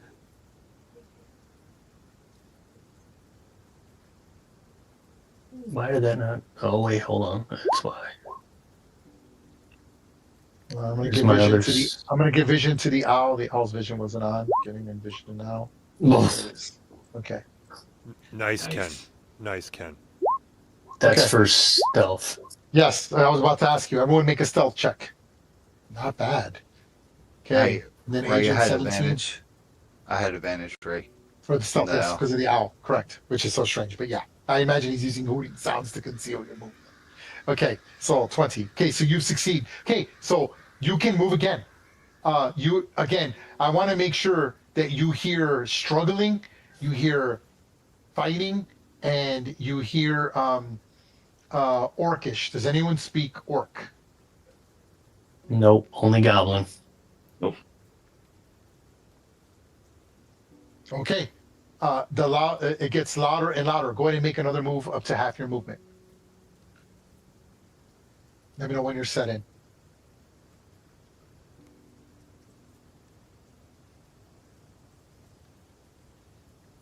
Okay. Okay, awesome. You set? Let me know when you guys are set. Set. Adrian, I need you to make a stealth check at this. Everyone make a stealth check.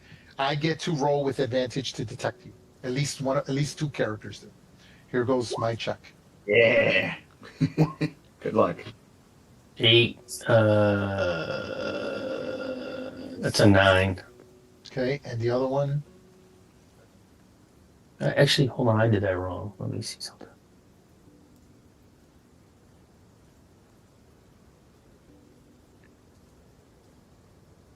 Yeah, make it as a strength check. Okay, yeah, so that's fine. Yeah, so that's a 9. Okay, so Ungrim, as you're pushing through, you kind of like go. I can see you're walking through brush, and unfortunately, it was probably like a weak, like small sapling, and you kind of crack it underneath your feet and hit a bunch of dry leaves and twigs. Even though, and I wouldn't say dry, it's raining, but you slop into like a puddle. You know, like when there's like a puddle, and it makes that sound of you stepping into a puddle, and you hear like the attention of something large being brought to mind here. Adrian, I can see what you can see, and no, I need to put you there, Adrian, so because you would be able to see it. There we go. There you can see what I'm talking about. You see it? Yes. Okay, so even though I'm going to push you back to the left, it's because of the lighting of that tree. That's why it's blocking your movement, your vision, which it should not. Okay? So when you're there, you see an orc archer here. Okay? You see an orc archer there with a long bow already with an arrow cocked, waiting, and he just happened to. You move so silently, he didn't notice you. You also notice an orc warrior here in the corner who's holding a spear and has a great axe. He seems rather muscular.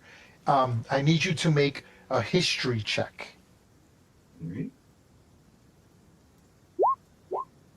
Oof. You don't know shit. No doubt. You don't know nothing.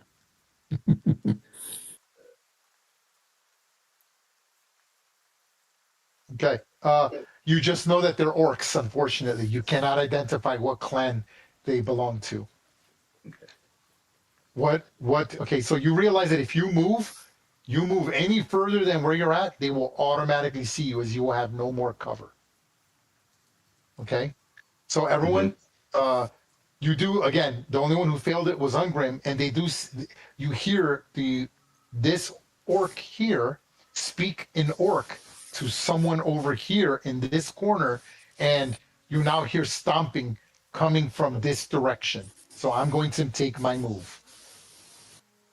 5, 10, 15, 20, 25, 30. Okay, you guys still get to move again. Go ahead, and if you're still moving in stealth, move half your movement. Do so now. Unless, Adrian, you wish to attack, which would be an ambush if you decide to do that. I should totally do that. Oh, I see. I need to see what path you took, Ungrim. So show me the path you took, please. All right, 1 second.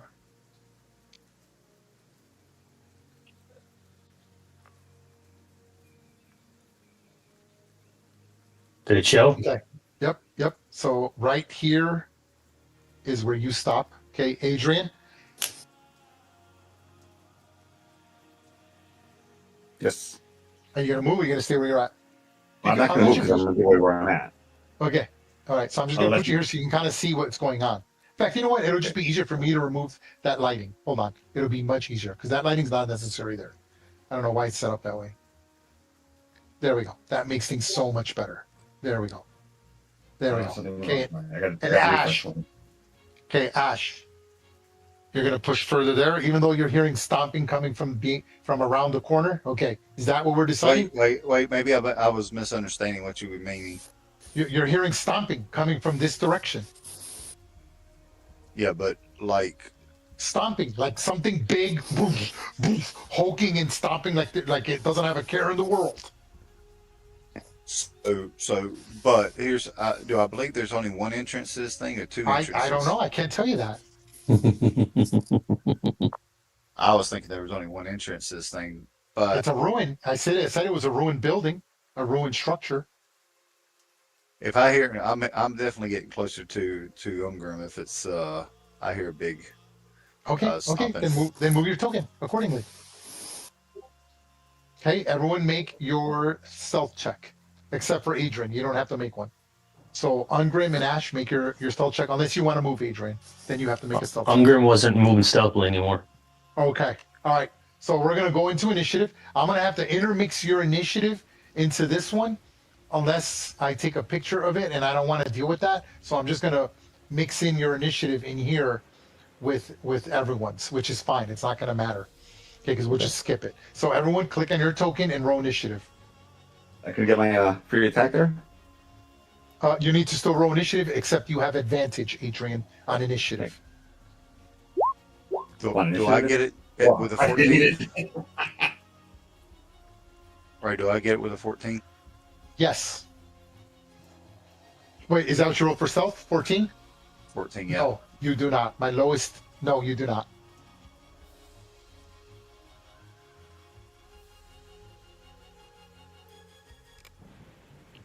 Okay. Boom. There goes that one. Okay. And you check because all these tokens are set incorrectly. Then you make sure that they're all correct because for some reason they're not. Okay, come on. Let's check the settings. Make sure that it's off whisper mode. Always whisper. Yep, I'm glad I checked. Never whisper, automatically will damage. Okay. That means this one's probably wrong too. Hold on, almost done, almost done. Always roll advantage, auto roll damage. And never whisper rolls, okay. And this one, edit.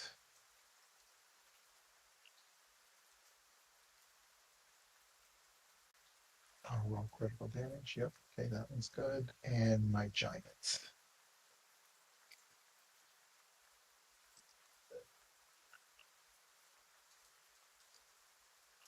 Never whisper rolls, automatically will damage. Okay, we are golden. Okay, let me roll initiative. What have I rolled initiative for? Okay, I rolled for that one. Here goes for the archer.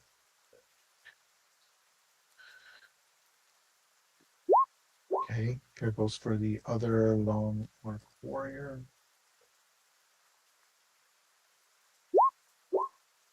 Okay, another one.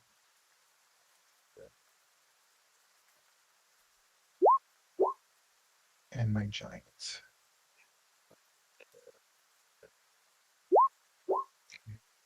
Let me put numbers on them. So you guys can tell them apart. Sorry, I should have checked these. I didn't think to check them. So bear with me. Orc Warrior 2. Okay, and Orc Warrior 3.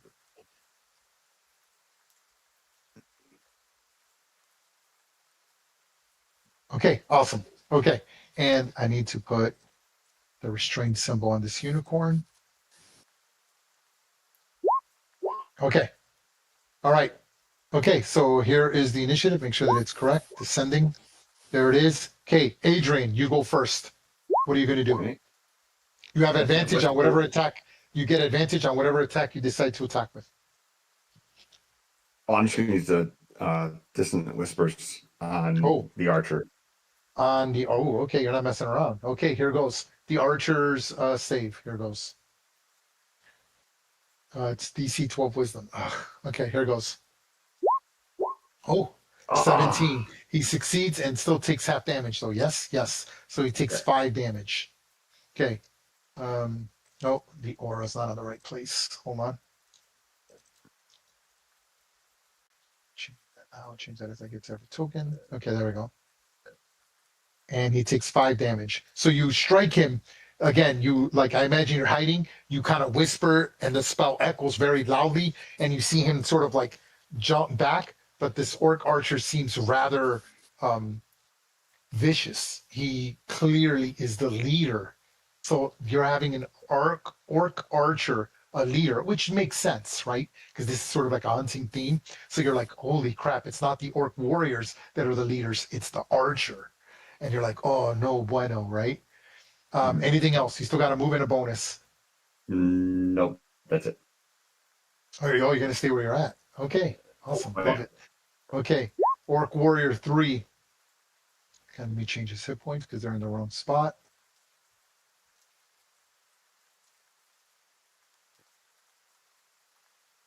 This in the back.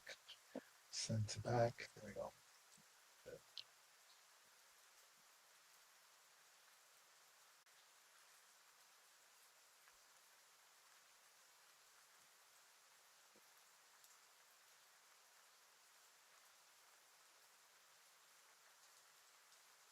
Okay, so Orc Warrior 3 will attack it. He shoots out this way. 5, 10, 15, 20, 25, 30. And you see him, he's going to attack with his great axe. He sees the dwarf, and orcs and dwarves are very commonly known to not like each other, and immediately attacks the dwarf. So as you're raging, pushing up, you just see this orc warrior make a history check, see if you can identify the clan of orc it is. Might not matter to you, but It always matters. unfortunately, you cannot identify them. Here goes his attack.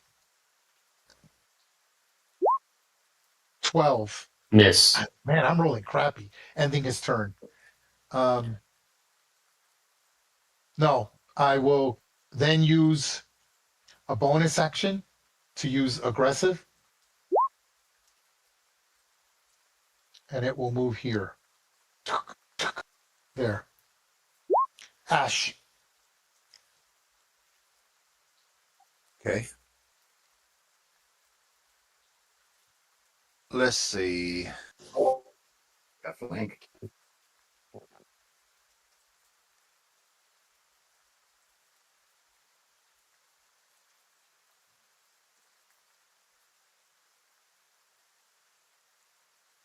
Headline. 20 This is gonna be feet. cool. This is gonna be cool. I'm excited how this is gonna go. Oh shit. I see way more than I wanted to see right here. All right, I'm gonna bonus action. Okay. I'm gonna cast jump.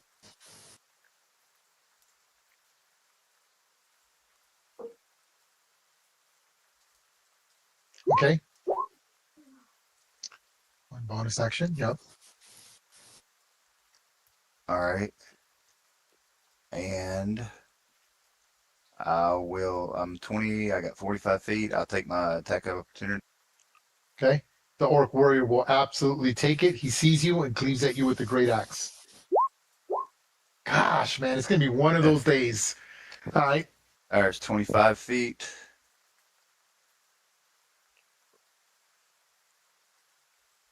All right, let's see. I'm in 6. Let's see.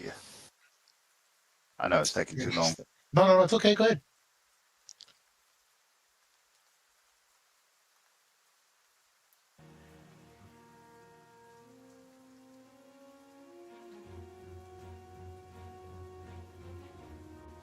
Chop chop. What are we doing? All right, I can hit 4 people here. Hold on. Well, I can get this guy here. I can get 4 people here. I can see the orc there, and I'm gonna cast the blessing, the radiant thing. I need to know. I don't know what you're doing. What are you doing? I'll close my damn character sheet. And And I'm making it longer. Hold on. I know what he's 4. doing. Yeah, he's doing it. He's done it I can't remember what before. it's called, man. I can't remember what it's called. I got my character sheet back up. Radiance of the Dawn. Radiance of the Dawn. I got four guys with Radiance of the Dawn. Yep. I see what your token sees. You can see Orc Warrior 1, Orc Archer, Orc Warrior 2, and the Giant. Right here. That's what you can see. Okay. Here goes. Orc Warrior 1, his saving throw, which is DC 13 Constitution saving throw. Here goes. Fails it.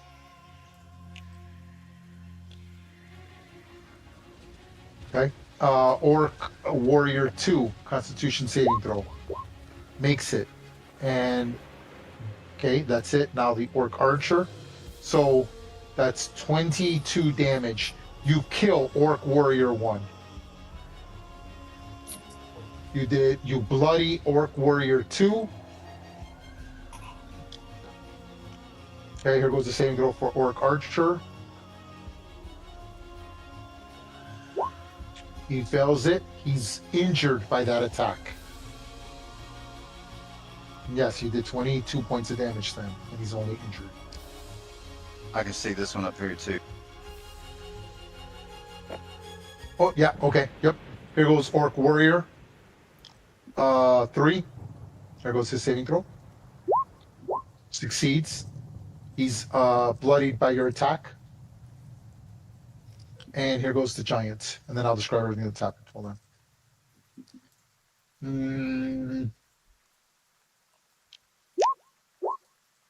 And succeeds and takes half damage. And is only injured by that attack. He screams in horrible pain as this, you see that he's not an actual giant. He's like an aberrant orc. He's an oversized orc, like a genetic disordered orc. And he's like double the size of a normal orc, but he's an orc. He's like, so he would be considered half giant, half orc. You're like, holy crap. Okay. So this, you come in, this brilliant flash of radiant light comes around, and it, like the one closest to you, it makes sense, suffers the most grievous injury as he's like just like burned by scorched white light. And he kind of hits the wall and slides with his great axe, just burned and scorched. The smell of orc flesh, quite disgusting, flares through your nostrils. Orc Archer 2 closes his eyes and tries to take cover and is slightly burned by your radiant attack. Orc Warrior 2 as well is injured and doesn't appreciate the attack. And then the giant, of course, doesn't like it at all. All right, now Anything else? I'm going to jump over here in the bushes behind the tree. Okay. All right. Then we go Right. to, okay, skipping this, skipping that, skipping that. Orc Warrior 2. Okay. Orc Warrior 2 will come this way. 5, 10, 15, 20, 25, 30. And then I'm going to use a bonus action to use the orc trait that is very common called aggressive.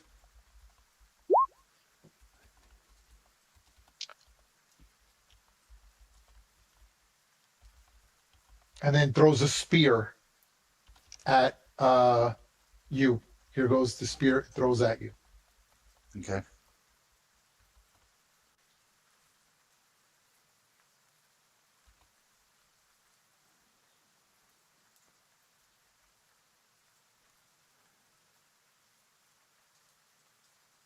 Okay, here goes the attack. Oh my man, I'm rolling terrible. That's crazy. Have I rolled above a 5 in the last 2 turns? Okay, and that's where he'll stay for now. Okay, Ungrim, your turn. All right, I'm gonna swing at Orc Warrior number 3. Uh-huh. Oh my god, that's a lot of damage. You call it. How do you want to kill him? I just fucking chop him in half, dude. Yeah, he tries to circle around you, and you just sort of swing, almost taking out Adrian. But Adrian knows how you are. He kind of already predicted your attack. He ducks underneath your great axe, and you basically disembowel the orc, almost hitting his spine with your axe. He just looks at you, does this horrible orcish shriek, falls to the ground, entrails slopping onto the ground before he hits. What else are you going to do? Nice. All right, I'm gonna move in. 5, 10, 15, 20. I see the giant. I head straight to him. 25, 30.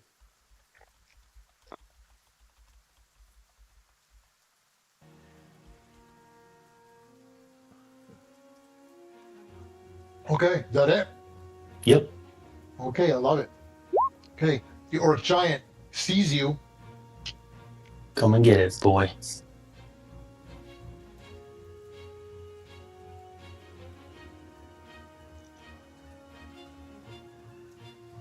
Okay, he's gonna do a trample charge. Stand by. So I'll show you what that means. You see him. Trample creature will make 30 saving throw. Okay, so yes, you still get it. He tramples through. He sees you. He gets excited, and he seems kind of slow, like very dim-witted, like no, no, no, like he can't even really form words. He gets overly excited and just charges straight through you. There goes the first attack on you. Trample charge. That's a miss. Okay. Do you wish to take your attack of opportunity? Yes. Okay, go ahead.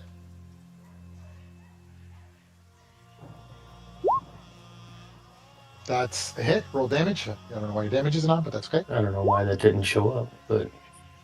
Okay, so 13, 14, 15, 17. Okay, he cuts at you, and he feels a pain, right? It's almost kind of sad. He's like, but he continues trampling forward. All trampled creatures must make a dexterity saving throw DC 15. Okay, so I need you to, I shouldn't have rolled to hit you. You need to roll a DC 15 saving throw or take the damage that I rolled, which would have been 12. Okay, so 12. You take 12 points of bludgeoning damage. Nice. On a success, a smaller creature either slides between the giant's leg or is shoved away from its movement unharmed. So I will push you, actually because you saved, you don't have to. Or you didn't. So yeah. I didn't. So he just, yes. Yeah, so he basically steps on you. You're like, holy crap, and runs past you. Oop, wrong token. I have a movement of, okay, so I was 5, 10, 15, 25, 30, 35, and 40. And then he's there, and I still get one more attack. Nope, he doesn't have any ranged attacks. He just, you see this orc giant come out, just run over Ungrim, and he's got a cut bleeding from its back, leaving a blood trail as he's just trying to step on people all over. You're like, holy crap. Okay. The orc archer sees Ungrim, and he's not having any of that. The orc archer will attack. He's got multi-attack. I'm going to use Archer's Eye so that I can add 1d10 for damage. I have to select before I roll, and I'm going to go for damage. Let me add the 1d10 while I'm there. Gosh darn it. Poor DM, not prepping things. Okay, here goes. I'm going to click on it. You'll see the damage. So if I hit you, I'll add 9 damage to whatever I roll. Here goes. Mike to hit on you. 22. Yeah. So 12 plus 9, you take 21 points of damage as an arrow goes flying at you. His second attack, I will use Archer's Eye again.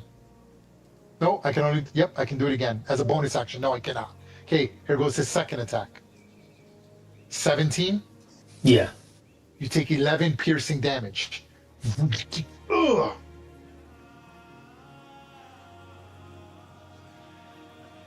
And then I'm going to move 5, wrong way, 5, 10, 15, 20, 25, 30, 35.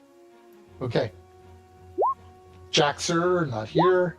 Orc Warrior 1 is dead, removing him from the initiative. Zadil's not here. Don't worry about that. Adrian, we're going to give everyone 2 turns, okay? Adrian, what are you going to do? I'm gonna advance 5 feet and attack. Go ahead. Let's do this. Action. Start off with scimitar. 13, I'm sure misses.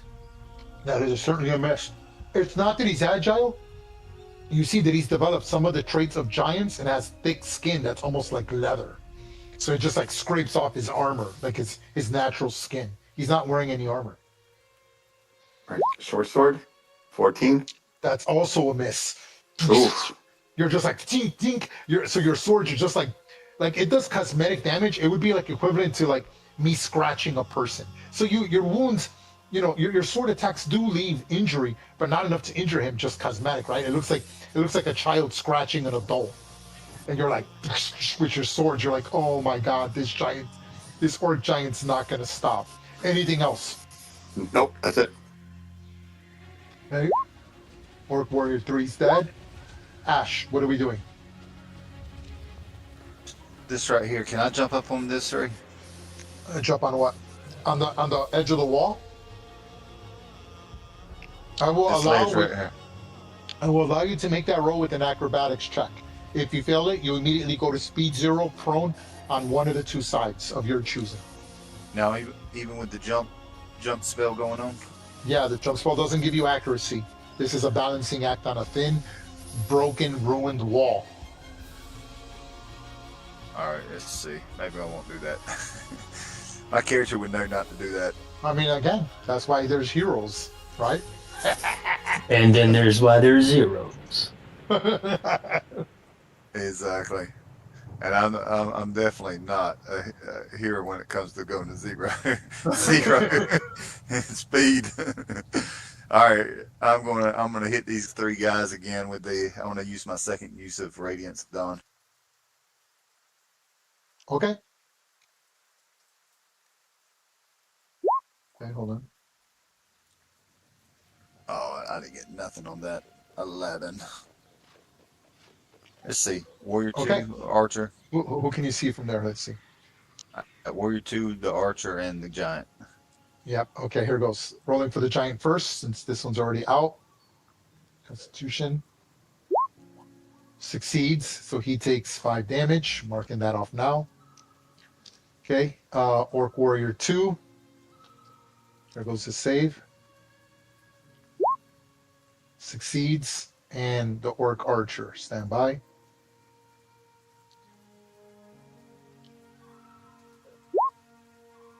Succeeds, so they all succeed. So they take 5 and 5.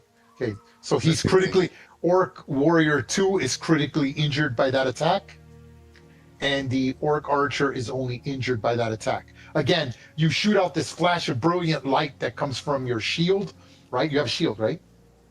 Yep. Yep.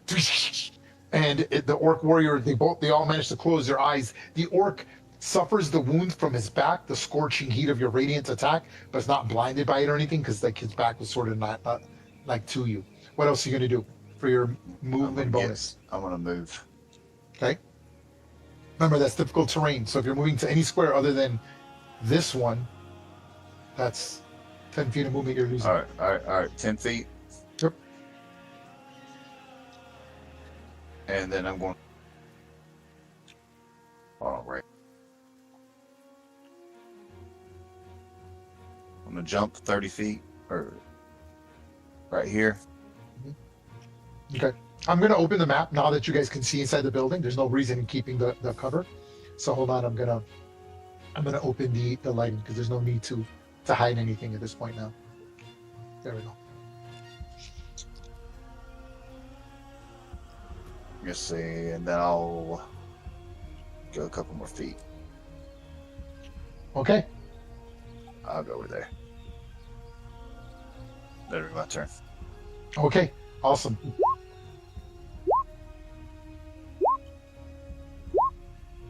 Okay. The Orc Warrior pushes upward. 5. Again, they have the ability to move through the forest. 10, 15, 20, 25, 30. I will use the bonus action, aggressiveness. And he charges there. He will attack Adrian. Here goes. Actually, no, you're the elf. He will attack the elf. So he's going to attack you. It would only make sense to me. They would be very racially biased. They would. They would be racially biased towards elves and dwarves. It's a fact. They don't look they don't look at humans as threatening. Here goes. He attacks with his great axe. Here goes his attack. Go ahead. It's my human privilege. All right, I'm going to flash him with light. Oh, go ahead. Use your One sec. attack. So, which grants me disadvantage. Yes. Have to That's roll right. again. Okay, here it goes. Yep. Again, I reroll all of them now because I had other players, Gadabouts, going off of my 2 initiative rolls. Here goes my second attack. Natural 20, so you take the 19. So you take 11 damage. Okay. Hey, be happy. That could have been 14. I know, right? So he cuts at you for 11 damage. You're not concentrating on any spell that I think of? No, you're not? No, I don't. Okay, I'm not. yep. Okay. Ungrim. Now you see the unicorn there, by the way, and you see it's restrained by chains and has like, it's like wrapped in chains, which is what's not allowing it to teleport. Yeah, it can wait. 5, Okay. 10, 15, 20. I move here and I attack the giant. Go ahead. Oof, good hit. 25 for 22 points of damage. He takes the full 22 damage. He is bloodied by that attack. So you just clear. I mean, again, he's very slow-witted. He doesn't try to hide. You like do like that leap, and your axe literally digs into his back. You just miss his spine by inches, but the whole half hilt of your the half of your blade of your axe, right, of the side, the sided shaft of your axe cleaves right into the back of the orc giant. He screams and buckles, and then you have to yank your axe out. But he's still standing, bloodied. Anything else? Blood spurting, gushing off of him. Anything else? That is all that I can do for now. I don't have no bonus actions. Okay. That's awesome. it. The orc giant doesn't appreciate Adrian or Ungrim, but he will attack. He has 2 attacks, bite and a claw. He's going to bite the dwarf, hoping to eat him. So here goes the dwarf. Bite on the dwarf. 23, you take 8 damage, 8 piercing damage. So he takes a good bite out of your shoulder, yanking flesh out of your shoulder. You're like, holy crap. Okay, and then swings a claw attack at Adrian. 22. Fuck. God, Well, that's shitty man, I'm rolling crappy damage too. I roll 2d6 plus 4 and I roll a 9. You take 9 slashing damage, Adrian. Please mark your tokens accordingly, folks. And remember, you're at half damage. Yep. Yep. And he, again, he'll just stay right where he's at because he's just like in a good position, he feels. Bardo, okay, no Bardo, he's not here. White Stag's not here. Yep, they're not here. The Orc Archer. And then we're going to go back to the other group at the end of this turn. Okay. Nice. The Orc Archer shoots upward or comes back this way.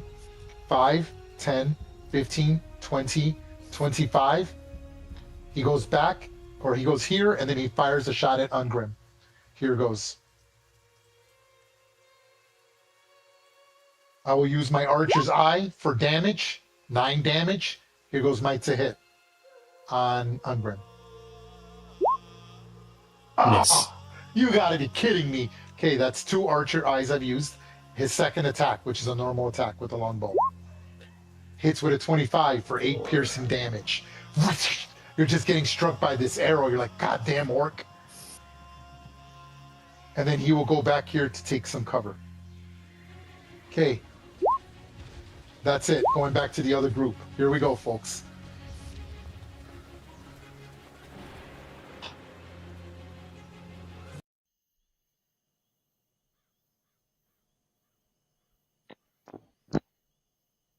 Ready to rock. Okay.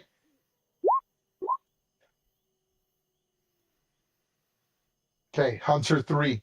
So at the top of the turn, the Hunter is there and it's like trying to get into a better position, and it will do so. 5, 10 feet to jump down. That's 15, 20, Get him, Ash. 25, 25, 30. And he's going to shoot at Bartleby. Here goes the attack on the Hunter. Shooting the short bow at Bartleby. Bartleby, your armor class is improved by 5 because you haven't moved from the cover. Excellent. Ugh. Again, the trees are just getting shredded. There's like leaves falling on you. It looks like a bad episode of a Kung Fu film. Hunter 2 is dead. taking him off the initiative. Hunter 1 is dead, taking him off the initiative. Okay, Unran, Giant. Bartleby, what are we doing? Maintaining concentration. I think I would like to. Is this considered difficult terrain for my small? Yes, any type of vegetation like this, that even if you partially step on that token, is considered difficult terrain. So you moving here, difficult terrain, difficult terrain, difficult terrain. All of this is difficult terrain. Unless you step out, then it's only 5 feet of movement, and you can go around it, but that's up to you.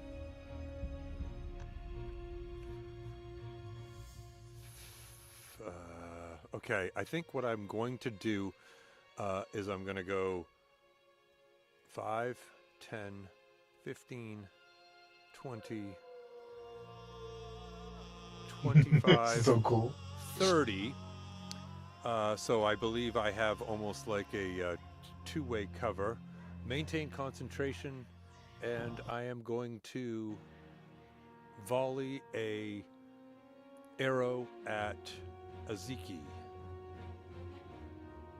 Hold on, let me just measure that out because I don't think that's 80 feet. No, not even close. Okay, cool. Yep. And let me just roll again. So 20 for 6 piercing. If that's a hit. I'm sorry. Who did you attack? Aziki. Oh, okay. Oh, so you're going for the main guy. Okay. So first of all, did you hit with the 20? You certainly hit with the 20 with your first attack. That's even with his plus 2 to armor class because he's got cover. And you hit him for 6 damage. That's his first injury. You have advantage, so yeah, that's why you roll twice. But he takes the damage. He's injured. It's a grazing shot. He's very agile and very aware of his surroundings. Your arrow flies over him and just barely cuts into his shoulder, grazing him. Anything else? I yell at Aziki and say, "Control your men, and maybe we can negotiate." Oh. Okay. Make I'll let you decide because it's not quite intimidating, but it could be. So it's either persuasion or intimidation, but you're at disadvantage. Okay. The odds are still in his favor, he feels. Oops, no, hold on. So, right? No. Where's See what kind of response he gives you. Okay. Control. Yeah. 20 or 25? Okay. 20. Okay. So he looks at you and he almost bargains with you. He says, "Don't be a fool. The glory of the white stag could be ours. We could share it. In the winnings, it would be a win for all of us." I'll try again my next turn, but I think we are at the advantage right now. You know. Okay. You know we will take you. Okay. What else are you going to do? That's my movement. I'm maintaining concentration, and I only have one action, so I'm no bonus action. Okay. The white stag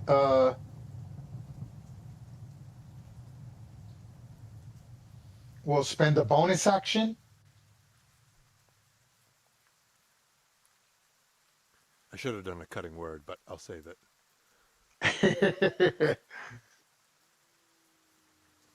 And we'll cast. Oh, it can kill itself.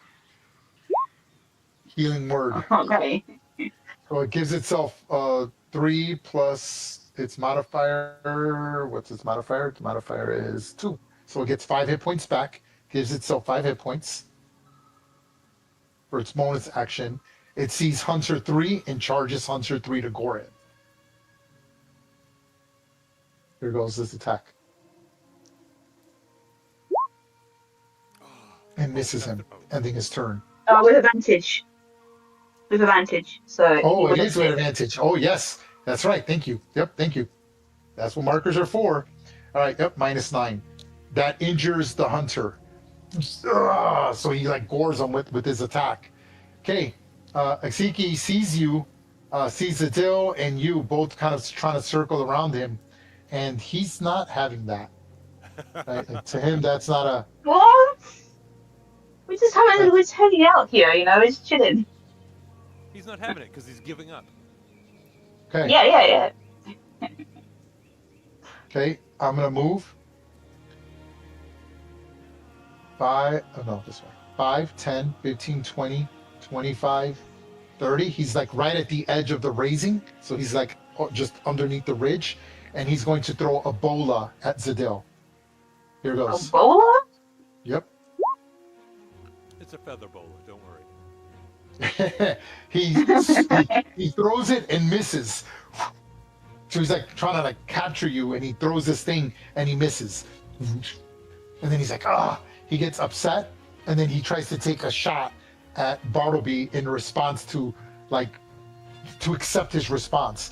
Here goes his attack with a long bow at Bartleby, which is a clear.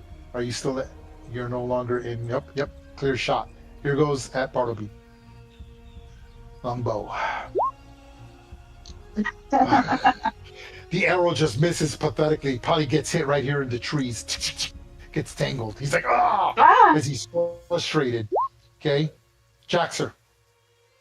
All right, I'm gonna take a step out, get a clear shot at Ziki. Yep. And see if I can shoot him. Go ahead.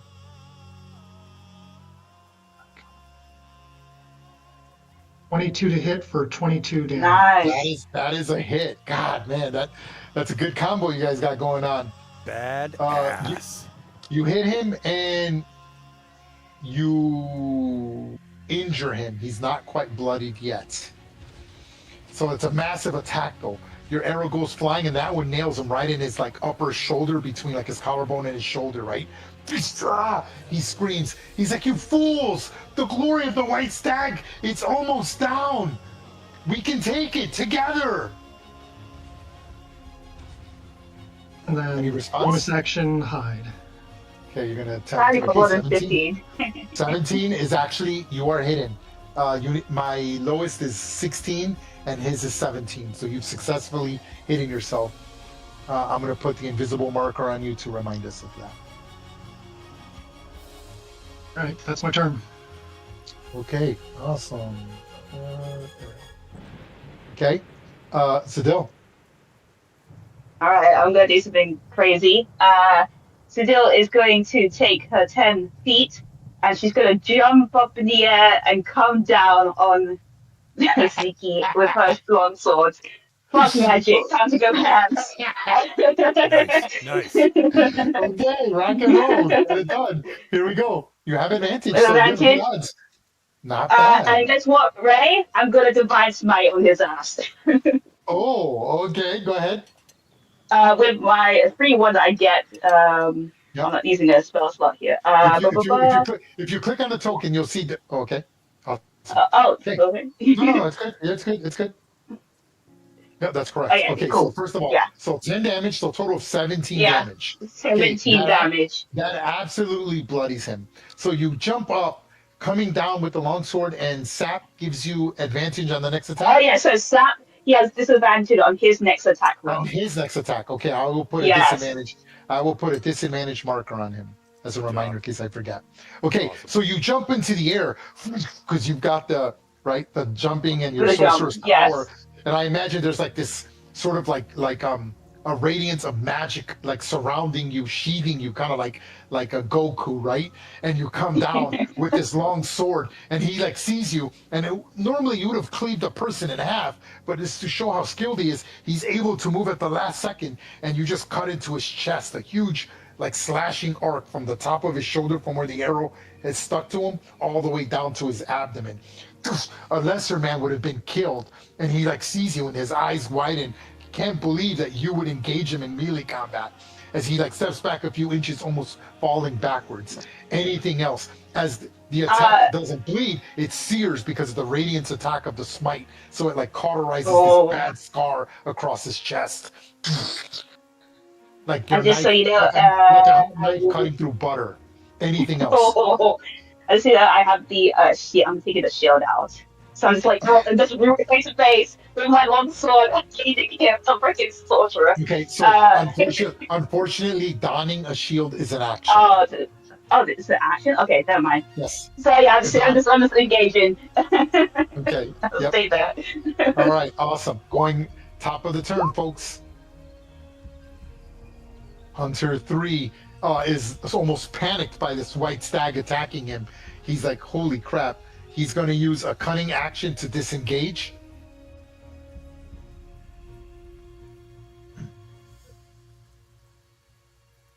He pushes in there and he's going to attack the stag with his short bow.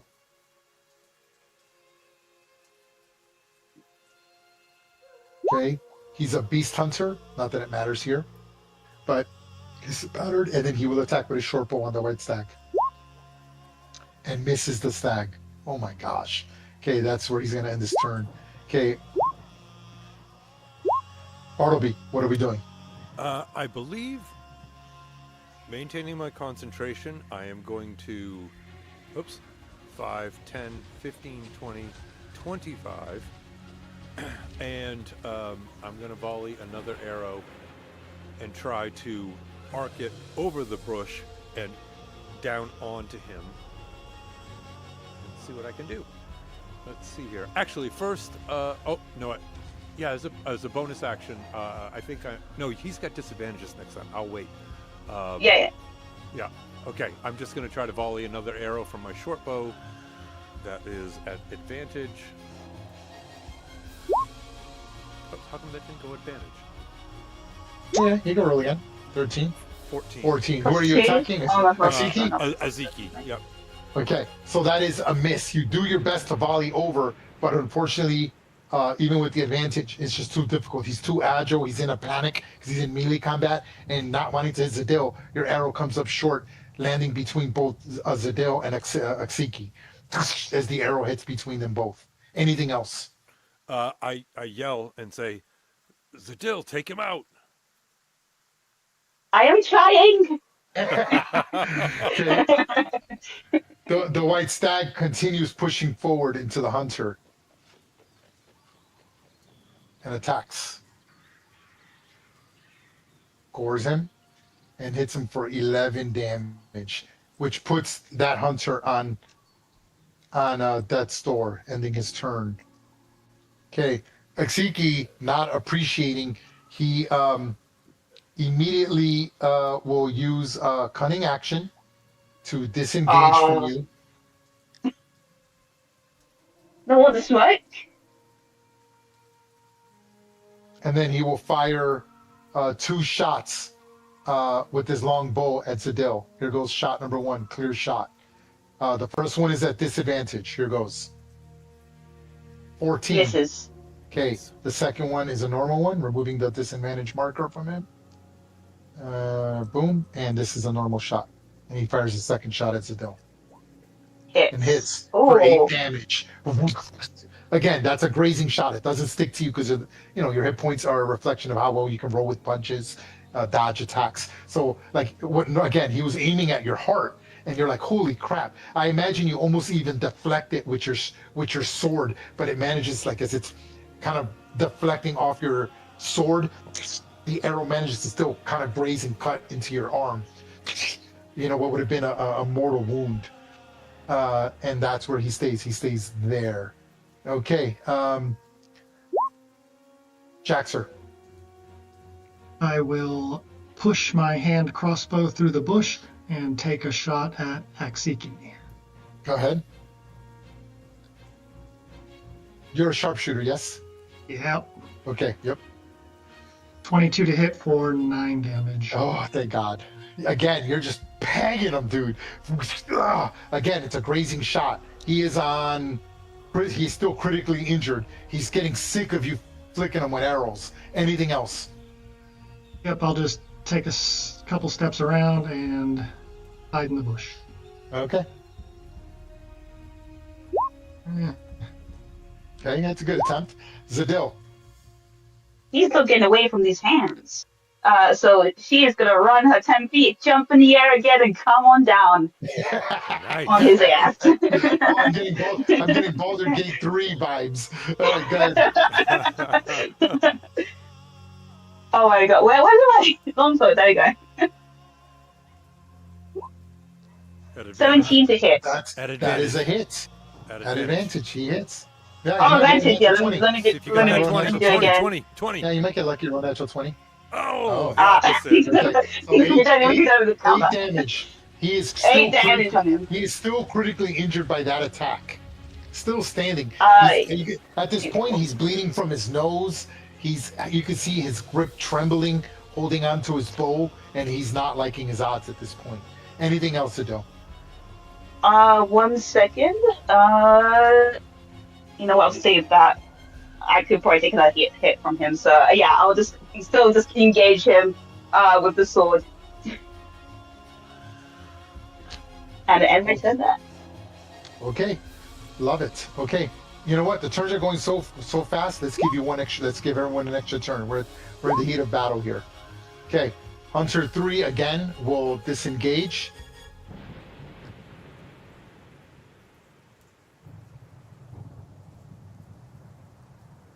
And fires the shot at the stag. Okay, he's going to use a cunning action to hide. Oh no, used it to disengage. Never mind. Here goes his attack on the stag. And this is the stag. The stag is 13 armor class. Jesus. Adrian tips his arrow. Bartleby, what are we doing? Okay, so first of all, I'm going to say, using a cutting word. Okay. Second bonus action, cutting word. This is your last chance. This is your last chance to get out of here or to give up. So there's that, and let's see here. Oop. And it'll be a -2 for his next attack or whatever. Okay, I will put it in the little sun in there. Oh yeah, he also has the disadvantage because I hit him as well on his next attack. And again, I'm trying to be conservative. I am going to shoot another arrow at him, but this. I'll tell you what. If you really want to intimidate him, you can go. I'll give you advantage if you're willing to waste your attack. Meaning you shoot an arrow like near his head, near his crotch, his foot, something like that, and I'll give you advantage if that's what your intent is. Nah, no. I want to. I got something against this guy, even though he didn't kill me last time. Good. Fight. All right, 17 for And 8. you nail him. He's on death's door, so you know he's got 5 or less hit points. Your arrow, again, just grazes him, but all these injuries are adding up. He's bleeding from his nose.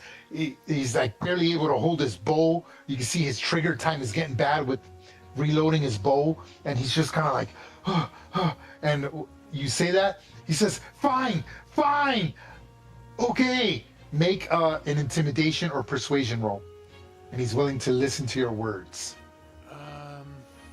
This is a normal roll now. I think I'm going to go with persuasion. Okay, go ahead. Natural 20. Oh. Okay. He says, he's looking as Adele coming at him. He's got these wounds. He's been hit every turn by Jaxer. And he says, fine.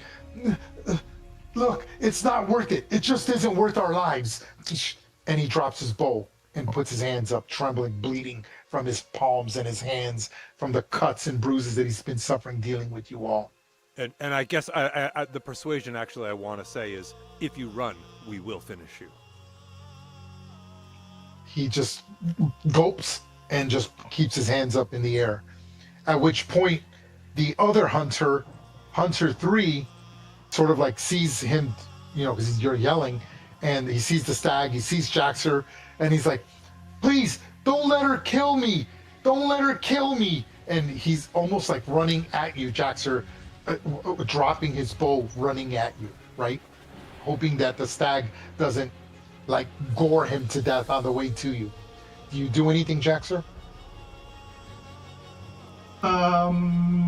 Shoot him. Yes. Yeah. Right? He goes out in the open, right? So he's like he's running at you like this. Let me know when you decide to do anything. I'm with you. If you decide to kill him, that's totally fine with me. Well, we don't have to kill them if they give out, right? I just want that We're other fun guy. to parade them around, so if he lives. With this stag coming up behind him. Let me know if you do anything. Yep, I'm gonna shoot him. I don't Go want ahead. him. Go ahead. Oof. Again, he knows you're somewhere in that area. You are hidden by him, so roll your. It doesn't matter because he still has fairy fire anyway. Go ahead. Hang on, let me roll that with advantage. It doesn't matter. You took him to negative. You took him to negative. Well, Freaking. You took him to negative 10. Okay. does a 13 hit? Yeah. Well, yeah. He's not. He's not dodging. Like right. Like he's Oh, literally okay, yeah. running at him. So to me, he's not getting his dexterity modifier. So he's only in 11 armor class for his leather armor. He's not trying to dodge. He's like, help me. And he knows you're in that area. And, you know, he's assuming you're not going to kill him. But Jaxer, the savage bastard of a gnome, just kind of exposes. He sees his eyes widen when he sees the tip of your arrow. No, please don't. Woof. The arrow goes flying and gets him right in the mouth. As he's like, no, please don't. Can't even finish the word. The arrow protrudes from the opposite side of his mouth, slides and lands right in front of you with the back of his arrow sticking right in front of you, Jaxer. The stag comes here, rears up like a high-ho silver, you know, kind of way with the Lone Ranger, again with its 2 rear hooves, and then says this to all of you. Okay, stand by. We're coming back to the group because I think they're done with this encounter. Stand by. Hold on. This is what it says to you.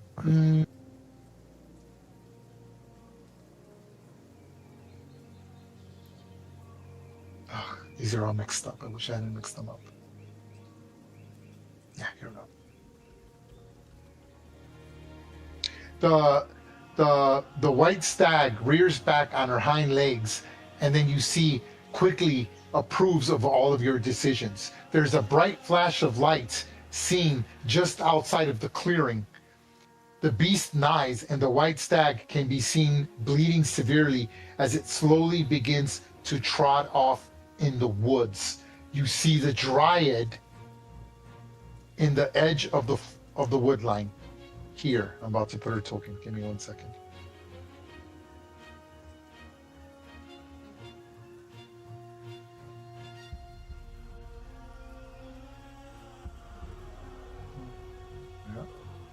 Okay. Beast.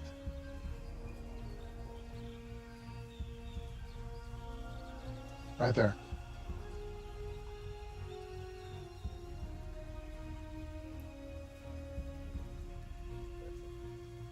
Does anyone wish to attack the white stag? I'm actually. I want to call her back. I want to try to have her come closer. Okay. Well, you got initiative is done, so don't worry about initiative. Okay. In fact, I'm gonna remove your guys' initiative here because it's done. Hold on. I'm gonna remove Jaxer, Zadell. Just so, like, you know, like the tie the hunter. hands of Ziki as well. I just tie his hands with rope. Yeah. Okay. So you.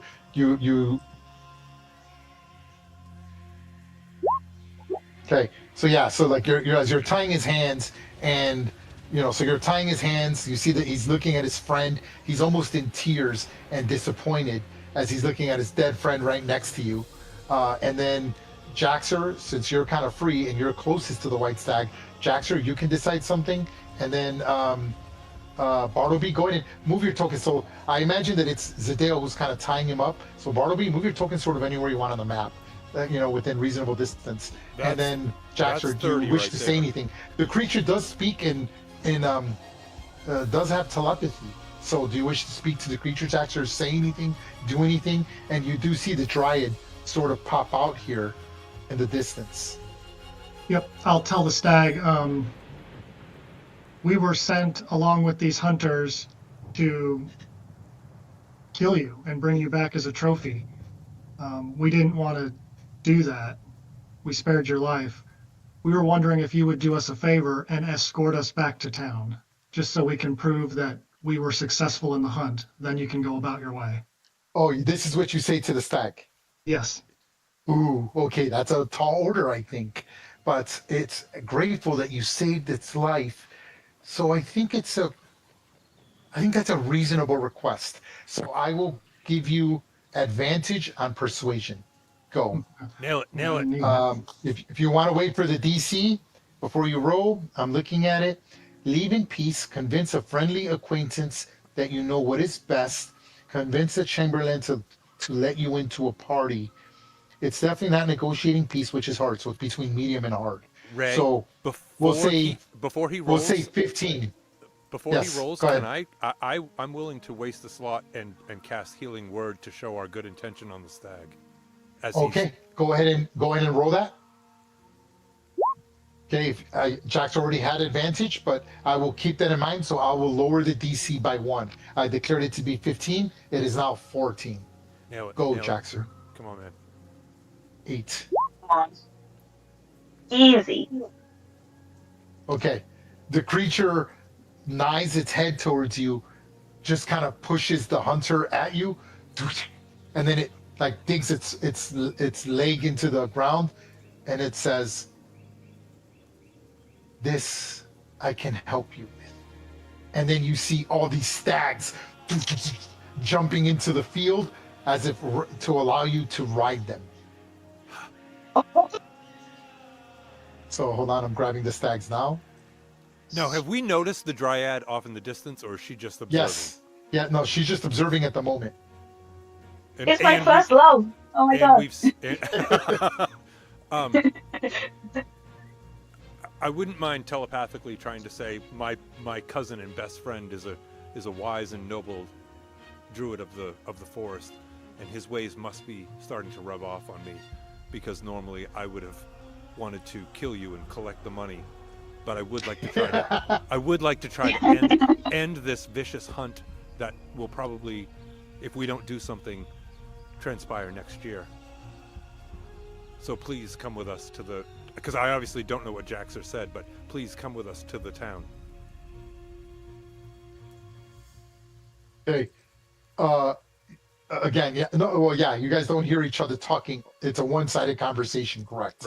Right. You try to talk to the stag, and then the stag responds.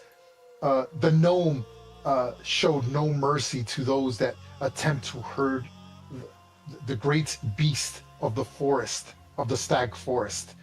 We will accompany you and safely lead you back to the village. You may ride upon my herd. We will take you back. Then you see the nymph, not the nymph, the dryad sort of makes an appearance. She steps through the tree and comes out of this tree. Oh. And she says, "Your friends." She looks and she says to Bartleby, she goes, she doesn't really quite remember your name. She just knows you as, she thinks you're a gadabout. That's how she thinks your name is, you're a thing and you're a gadabout. So she says, Gadabout, you have made a grand decision to save and do both things in the name of the stag forest. I hold you in much regard. My name is Alaria. Remember it well. I will. You are one of the most beautiful things I've ever seen, and I'm afraid that if you don't try to help that unicorn, I don't know what our friends will be able to do to save the unicorn. We unfortunately made a very hard decision to split. We needed to stick with our path, and is there any way that I can ask you to possibly aid them in any way, including bringing us to them?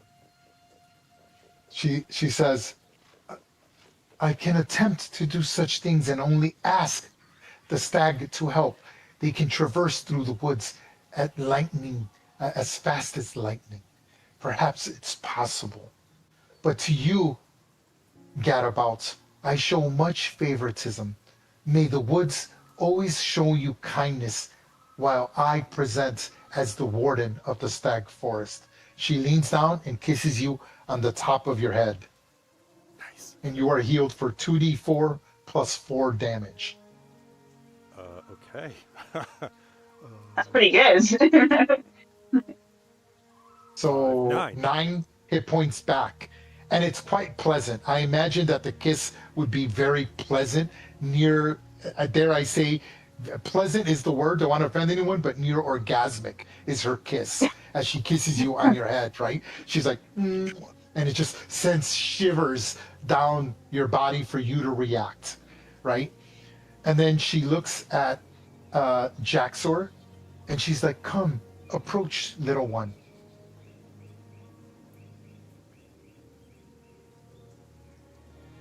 You have proven quite useful.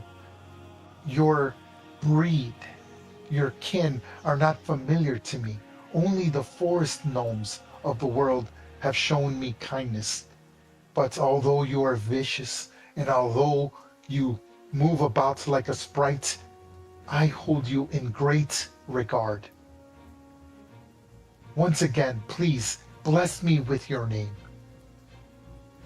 My name is Jaxor. Jaxor, I thank you. And please take this.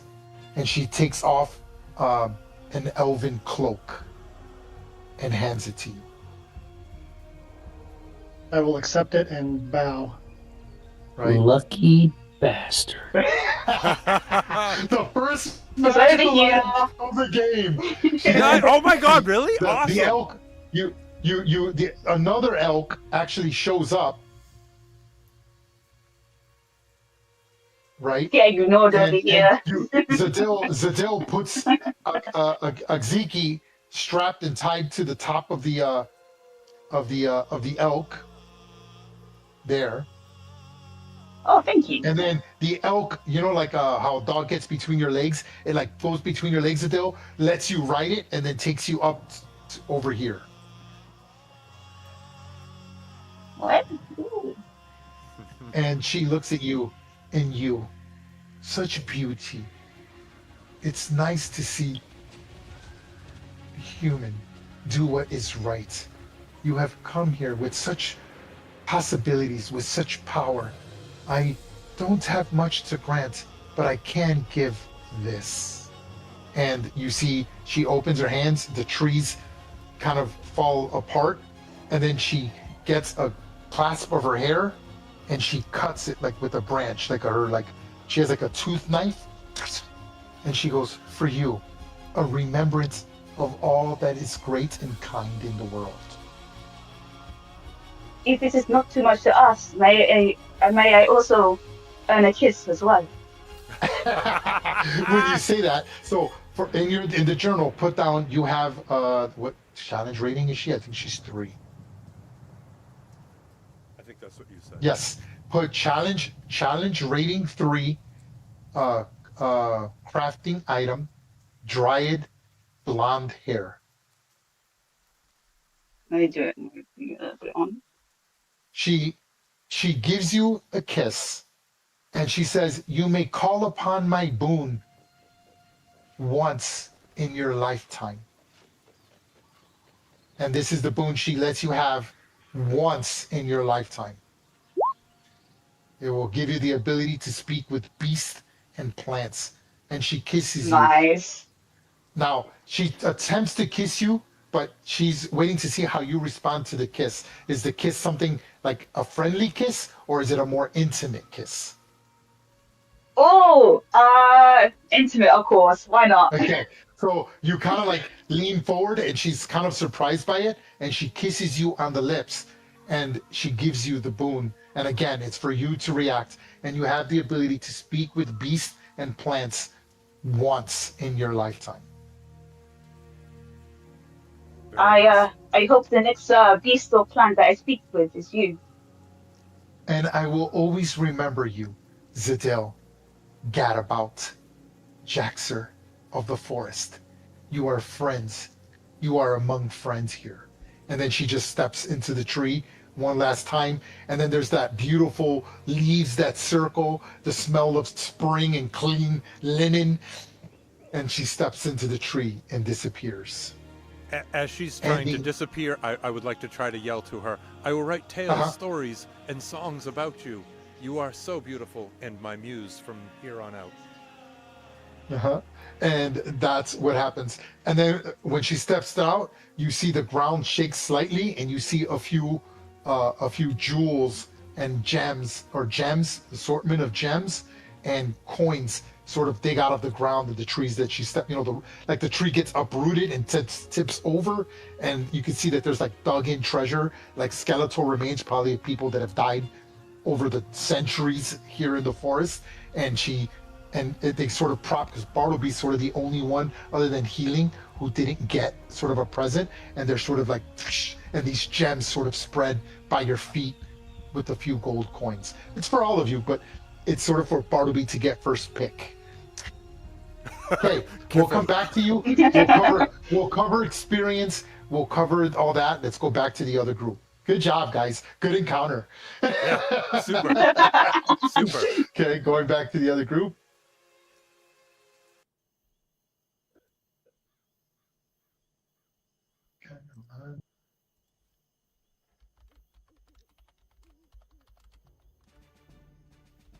Okay, here we go. All right, where were we?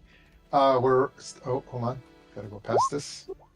There we go. Adrian, starting at the top of the turn with you. What are we doing? I cannot get around him, can I? Get around who? The orc giant. He's completely closing off the entryway. Yes, so you can by rules. You can either do acrobatics or you can do athletics. Athletics is like stiff arming him, and acrobatics is tumbling past him. But let me explain to you. So it's a contest of your athletics, acrobatics versus his athletics or his acrobatics. If you fail, you go to speed zero, and I get to place you anywhere I want adjacent to my token.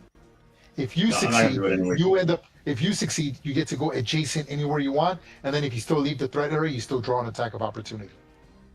Yeah, I just realized that Orc 2 is right behind me, so if I move, he's going to hit me. So I'm not going to do that.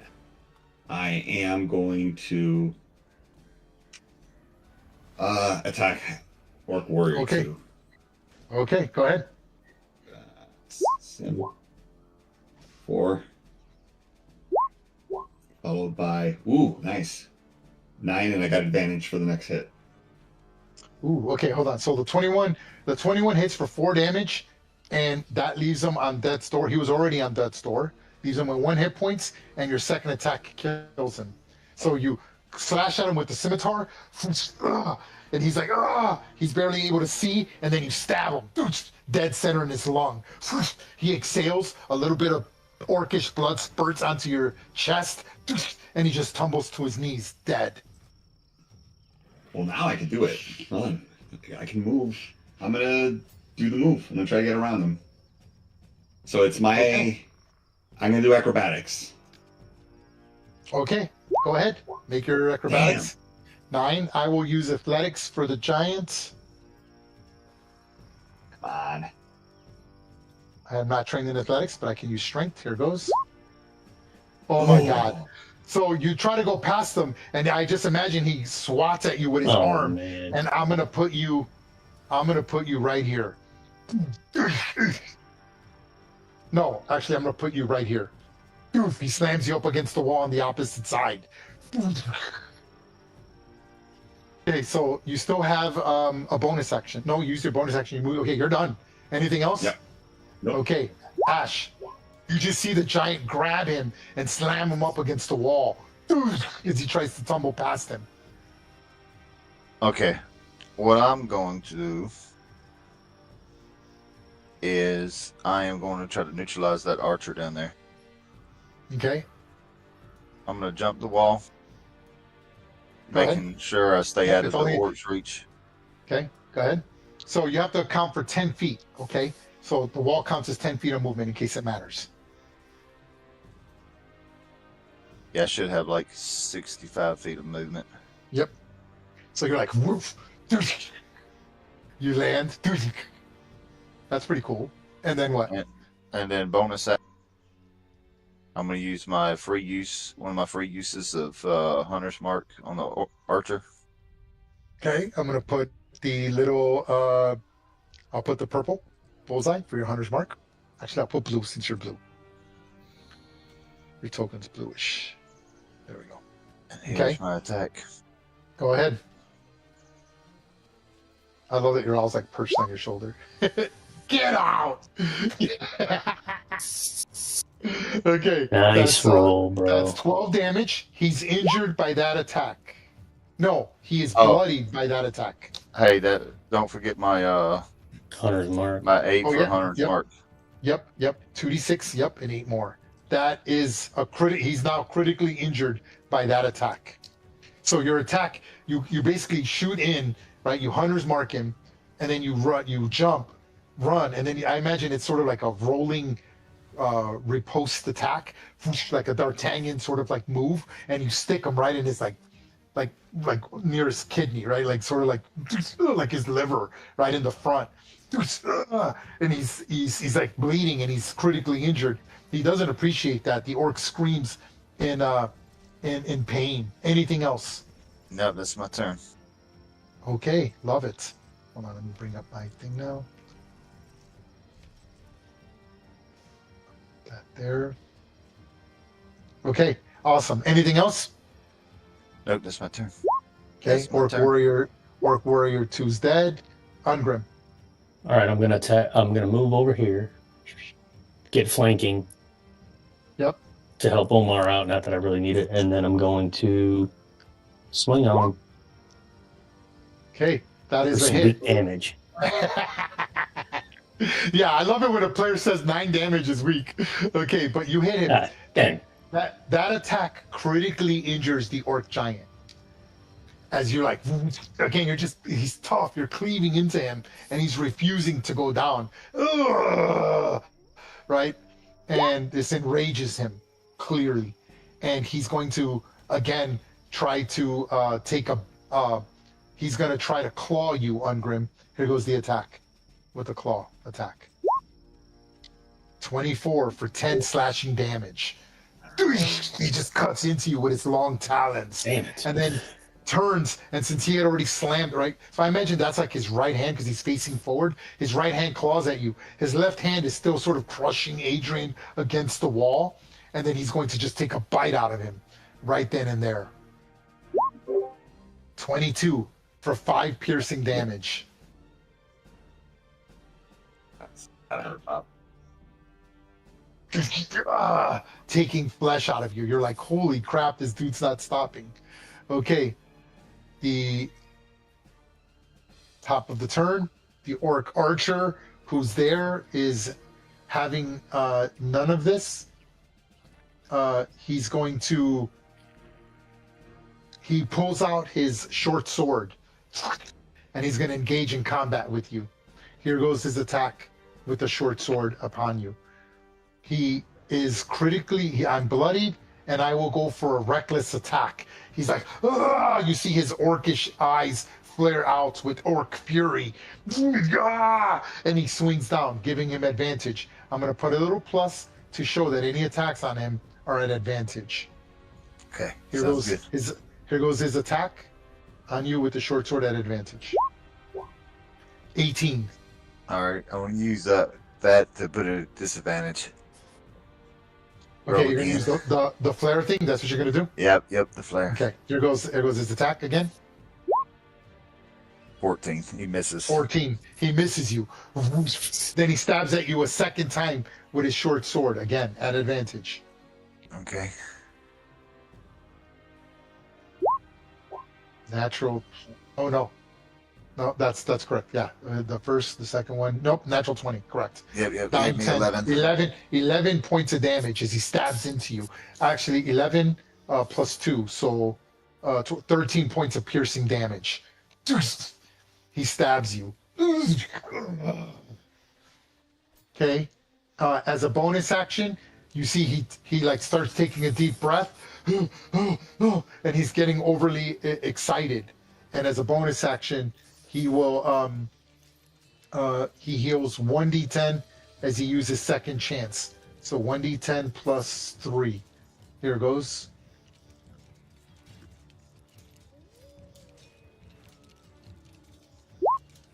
Oh my god, 4 hit points back. That's terrible. Ending his turn. Okay, top of the turn, Adrian. Right. The only person I can attack is him, so This is so cool. That's a hit. Yeah, he's 15 armor class. You slash him for 9 damage. You cut into him. Oh, and I had Okay. advantage, so let me roll the second one, just in case. Oh, yeah, because you hit him the last turn. Yeah. Yeah. Okay. 24, 12, Yep. cigar. And short Okay. sword. Go ahead. That's a miss. That, even with the +2, that's a miss because you're +2 for flanking. You stab at him. Again, it's not that you're missing him. He's just swinging wildly. You don't want to get hit. You're ducking attacks. Think of what the cave troll in Lord of the Rings, how they're dodging attacks, avoiding it, swinging, it's hitting debris, trees are flying, right? Like that kind of thing. And you just scrape your, it's like hitting thick leather and you just, your short sword slides off its hide. Okay. Anything else, Adrian? Yep. I use healing word on Ungrim. You used your, oh no, you used your bone. Oh no, you can do that. I'm sorry. Yes, you can do that. Yep. And you use healing word on Ungrim? Yep. Okay. And I upcast second level. Ooh, look at that. Ungrim, get 10 hit points. Yep, because of Nick, you can do that. All right, thank you. All right. Ash. Ash is going to go to the other side of the orc.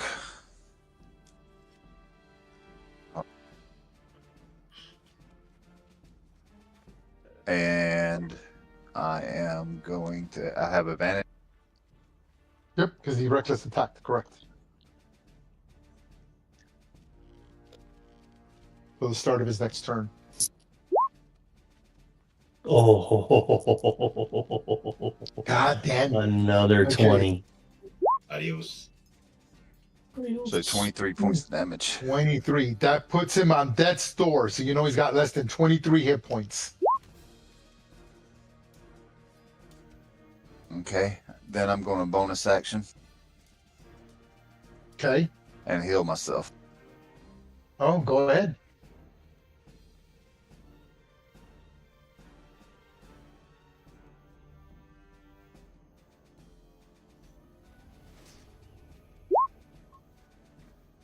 Nice fucking, that's nice, dude. That was a healing sentence, not a word. Jeez. Yeah. I know, right? Excellent. Excellent. So that's how it's done. All right. I believe that's my turn. Okay.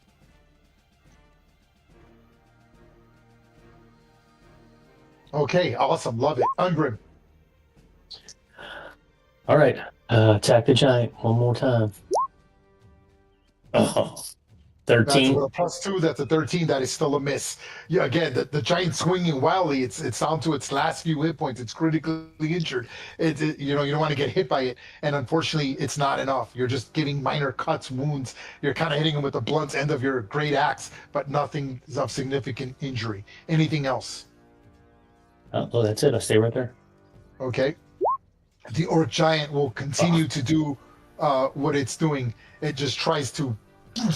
It takes a bite at Ungrim. Here goes. For 5 piercing damage. It's like this vicious battle, but then it tries to slam Adrian hardcore against the wall with its claw attack. For 7 slashing damage. Ouch. That leaves you with what, 7 hit points? 8, I think. 8, yeah, 8 hit points. Yeah, so it's like this is a fierce battle. The creature's like, and it shoots inward. Like this. Okay, top of the turn. All right. I'm not playing games no more. Okay, hold on. Let me take this initiative out. There we go. Okay. No, hold on. This should be here. Yeah, there we go. Okay. Okay, hold on. No, this should be down here. Hold on.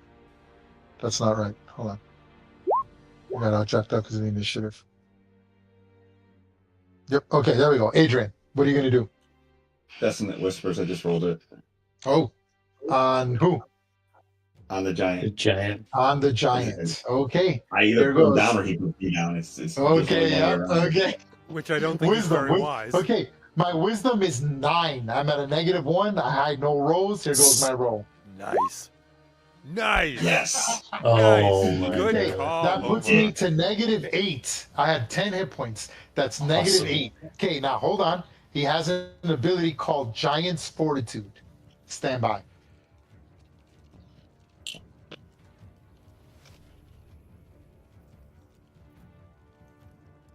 Okay, here goes. Giant's Fortitude means it must make a Constitution saving throw with a DC of 15 plus the damage taken unless the damage is from a critical hit. On a success, the Long-Toothed Giant, that's the clan they are, drops to 1 hit point instead. All Longtooth have this ability, except the Giant is much better than the standard one. Okay, so here goes. Meaning I need to do 15 or greater on Constitution. My Constitution is 20. I'm at a +5. Here goes the roll. I need basically a 10 or greater. Here goes. He succeeds with 1 hit point. So the giant is like in an orc rage, which is what orcs are known for. The dwarf has seen it many times. I imagine that their eyes become, in the novels, the way I remember, their eyes turn blood red. So you see its eyes completely turn red. And Ungrim kind of mentions this for you to roleplay. Ungrim mentioned the fact that he's in an orc blood fury. Any way you want to say that. Whether it's insulting, say it like that, or however you like. So I let people know that the orc is basically to 1 hit point and will continue this way until it's killed. Yeah, I'd say that in Dwarven to Adrian. Okay. Hey, Ray, that reads yeah. weird. That reads weird. It's a Constitution saving throw DC of 5 plus the damage taken. You took 18, so it should be 23, shouldn't it? I'm counting it from where it went to 0 hit points. So he was at -10. So 10 plus 5, 15. Oh, I did fail it. Oh, I'm sorry. I rolled a 7. Yes. Okay. Yes. Yes. Thank you. Yes. I was adding 5 to the 12. I shouldn't have done that. So yes, Adrian, you do the Dissonant Whisper. The creature looks at you. It's confused for a second. It's about to swing both of its arms down at you and take a bite at Ungrim. And then you just see like that little twinkle in its eye disappears. And like a boxer, when you take that chin, that extra inch just a little too far, and you just see life snuffs out and it collapses and hits the ground. You still got to move in a bonus. What are you going to do, Adrian? You still have a move in a bonus.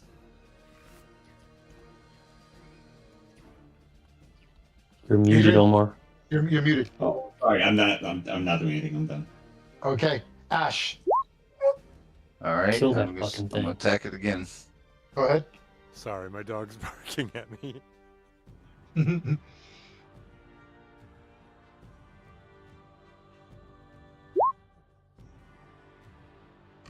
That is he's 15. 16 armor class. You just missed. Oh, no. Okay. Sorry. He's 16. That's He's 18 hopefully dexterity. Hungry will come in to get the kill. So you try to like that was with advantage. Okay, Ungrim. All right, Giant's dead. 5, 10, 15, 20, 25. I move into here. And I will attack the archer. Go ahead. I have 3 hit points. You have advantage. Oh, no. Plus 2, 14. 14. That is Nope. still a miss. God, why am I The sucking orc, that? the orc does not want to go down at all. Anything else, Ungrim? Oh.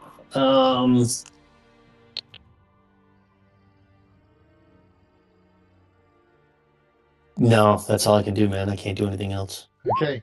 The orc archer realizes that his best attack is with a bow and arrow. He doesn't have cunning action, but he's going to try to hit at disadvantage. So he's like, he's there, and let me see, who can you see that is distinctively injured more? He's got 2 arrows. I'm going to use Archer's Eye on the dwarf just because he hates dwarves. I'm going to use it for damage. Or no, yes, for damage. Here goes. Here goes his arrow shot at disadvantage. Misses. He shoots a longbow shot at Ash with disadvantage. Oh my God. Yes. I'm at +6. Okay. And then he's going to try to no, he's gonna just move here. Okay. Top of the turn, Adrian. All right. I'm going to Heal yourself, stand fool. 30 feet, and I'm assuming that the unicorn is wounded. Otherwise, it probably Yes, wouldn't. it's blood. didn't It's really have bloodied. It's actually All right. critically injured. Actually, hold on, that's not right. I'm He's going critically to injured. Cure wounds. Oh, okay. I like it. Okay. Okay, this is cool. Okay. Now it's bloodied. What do you do? The thing speaks to you in telepathy when you go to heal it, and it's asking you to please free it from its chains. I'll start But one freeing thing it. at I figured. okay, one thing at a time. Got it. Ash.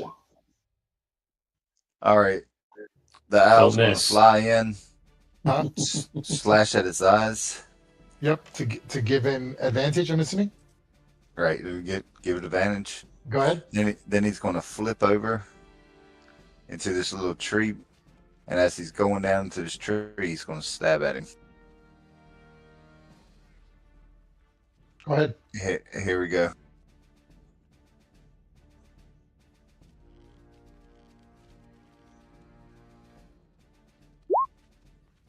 There you go. One Okay. hit point. Yep. I have 3. And I have Orc Fortitude. So 8 plus the damage. So that's 9. Hold on. Let me give you that. Let me give you my 6 damage from. Yeah. No, your Hunter's Mark. Correct. It all matters. Yeah. Makes it harder for my DC. So that's 1, 6, 6 plus 8. So 9, 10, 11, 12, 13, 14 DC is what I need to make. Here goes my Constitution check. And he dies. Done tried. Ah! And you strike him down. Call it. Like I said, the owl flies off my shoulder, slashes him in the eyes. He does like a flip in the air with his jump spell, and he hits the ground and he stabs him right in the throat with his rapier. The orc looks at you like orcs. Remember, orcs aren't afraid to die, right? Like they're supposed to die in battle. It's kind of like Vikings. So they're not afraid. That's what makes orcs dangerous. And so like when you stab him, he just looks at you and it's a good death, right? He looks at you and even to the end, he almost digs into your short sword trying to like choke you. And you're just shoving your short sword even deeper. Kind of like Troy when Brad Pitt killed Hector and Troy, like, and he's like still grasping at you, spitting up blood all over your blade or blood all over your hand. So finally, the injuries just overcome his body, and he just slides off your blade. You're like, holy shit, fucking orcs. Okay, let's do a little bit of role playing here. Okay, at this point, the encounter's over, and we're gonna finish up because I know it's late, guys. And for you, and then you guys, Adrian is now freeing the unicorn. Push your tokens near the unicorn, and this is what the unicorn says.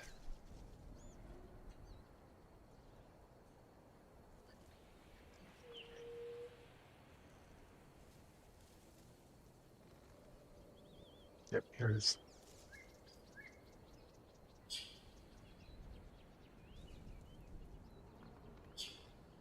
The unicorn stands up, like after you free it, and it looks at all of you, and it says, I thank you all. If you are to be my friend, then you must know that I am near the end of my lifespan, which has seen many, many, many seasons, more than any tree in this forest and creatures that scurry about. You may have my body and use its magical nature for your work in the name of peace, justice, and the protection of common man. There is a grove that has long been protected by my elk. Without warning, there is a flash as its unicorn, like its horn, sort of like illuminates the way, and it sprinkles of magic glistens falling. Sprinkles of magic begin to glisten and fall down from the sky, illuminating several footprints in the grass of rainbow colors. It then says, "Do what you must," and it sort of like gives one last sigh and just sort of like closes its eyes and goes to sleep and never wakes up. Okay, at this point, I'm going to show you what can be done. Now, I'm doing this on purpose. Each of you get to pick one, but cannot pick from the list more than once. It'll make sense when I show it to you. It's going to be in the special events text.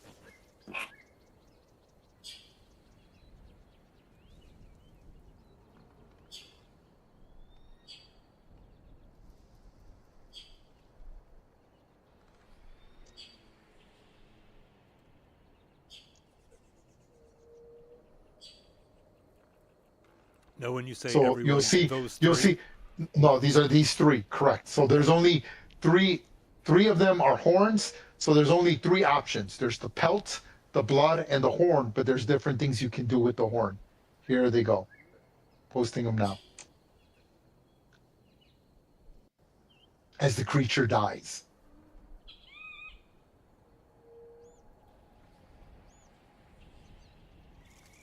Now, this isn't automatic. A check must be made to retrieve the component.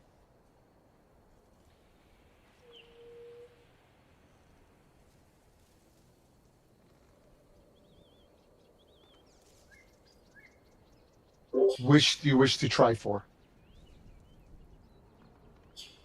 I'd rather go for the This- pelt. I'd rather go for the shield. I mean, for the horn. Okay, so I guess that leaves you with the blood on Grim if you even want it. I don't want any of that stuff. Okay, so go ahead and make a survival check. If you have a background in skinning, you can roll with advantage. Like if you have the skills, leather worker or something like that. So go ahead and make your survival check. Are you guys proficient that could help? What are you proficient in? Well, I'm asking if they're proficient and they could help. No, I'm not proficient I'm in not- survival. I'm Or not skinning, proficient. and skinning or anything like that? Okay, No. whenever you're ready, folks. I'm going to cast and I think Omar's going to cast guidance. I don't have guidance, but I can wait.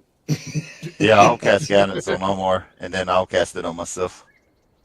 Do the stags bring us to town or bring us to the Yes, to the at this point, villas? I'm about to move you all. Stand by. No, that's okay. I'm just wondering because I had requested to try to help the unicorn, and if I can get over there, then I can aid in survival. No, you will not be able to help with this. Okay. You will arrive after the reward. I tried. What's the roll? What's the DC? Sorry. Oh, the DC is 14. All right, so I need a 2 by 4. Come on, buddy. Just get two. You got it. You got it. Come on. Come Got on. it. Easy, Exactly. easy. Exactly. Awesome.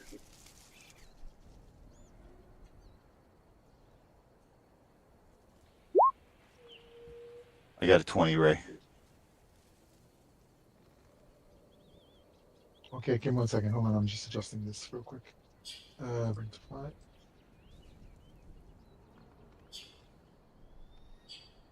Okay, let me see what you guys got. Okay, so I see the 19, the 12 for Adrian. So Adrian, you try to grab its pelt, and with the That's a 1d4, 14. that's 14. So you're able to put down pelt.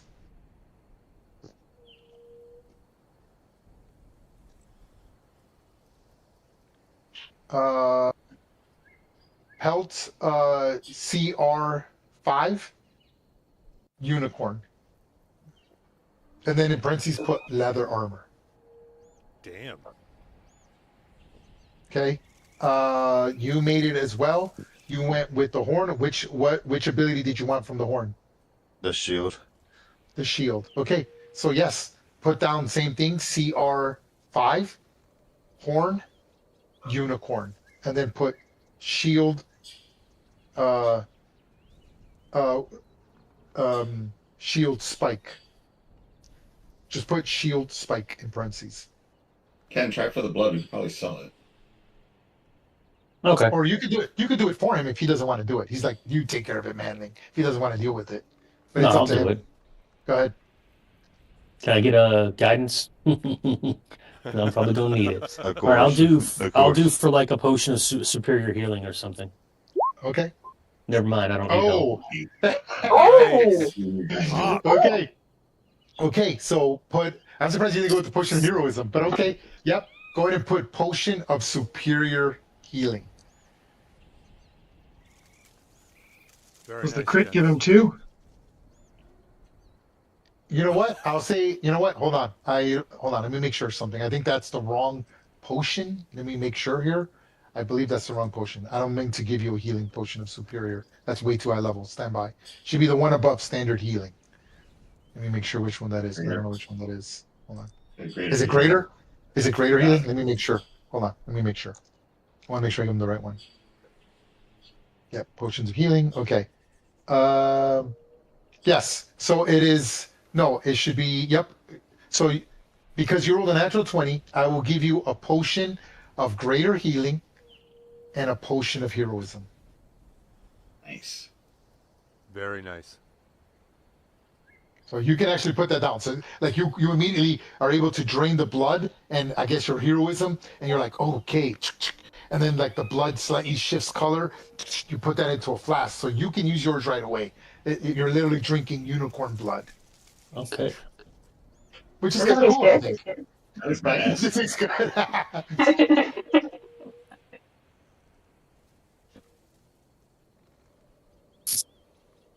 There's 3 more elk that pop up. No one's allowed to ride the albino. And then you guys arrive just as he's putting blood, and you see the unicorn's cask slowly. Because like the unicorn's like, I imagine like overgrowth, like it's kind of a recycle, birth, reincarnation, life cycle. And so like the unicorn like is quickly aging and withering, and you can see like vegetation growing abundantly because it's a celestial creature. So like the woods, the vegetation here, the ruins, the leaves overgrow and take the ruins. So you're just seeing these beautiful flowers blossom around the ruins, and you see the trees, you know, blossom, and everything is a little brighter, and the pleasant smell.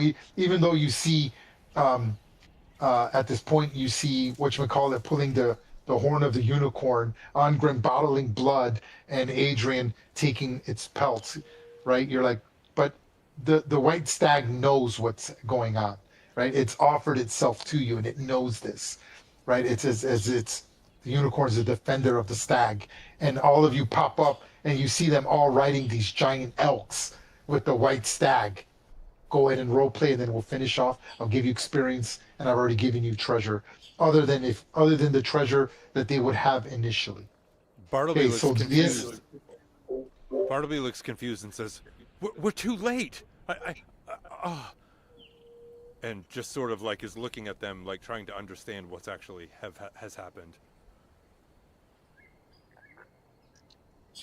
It's for you guys to figure it out and talk amongst each other. I look up and I say, damn it. Jaxter survived. Jackson looks at Adrian and just has the biggest shit-eating grin on his face. Yes, this has been a change of plans. We decided to bring the stag to town and basically convince the townspeople not to go after the stag, and hopefully get our money as well.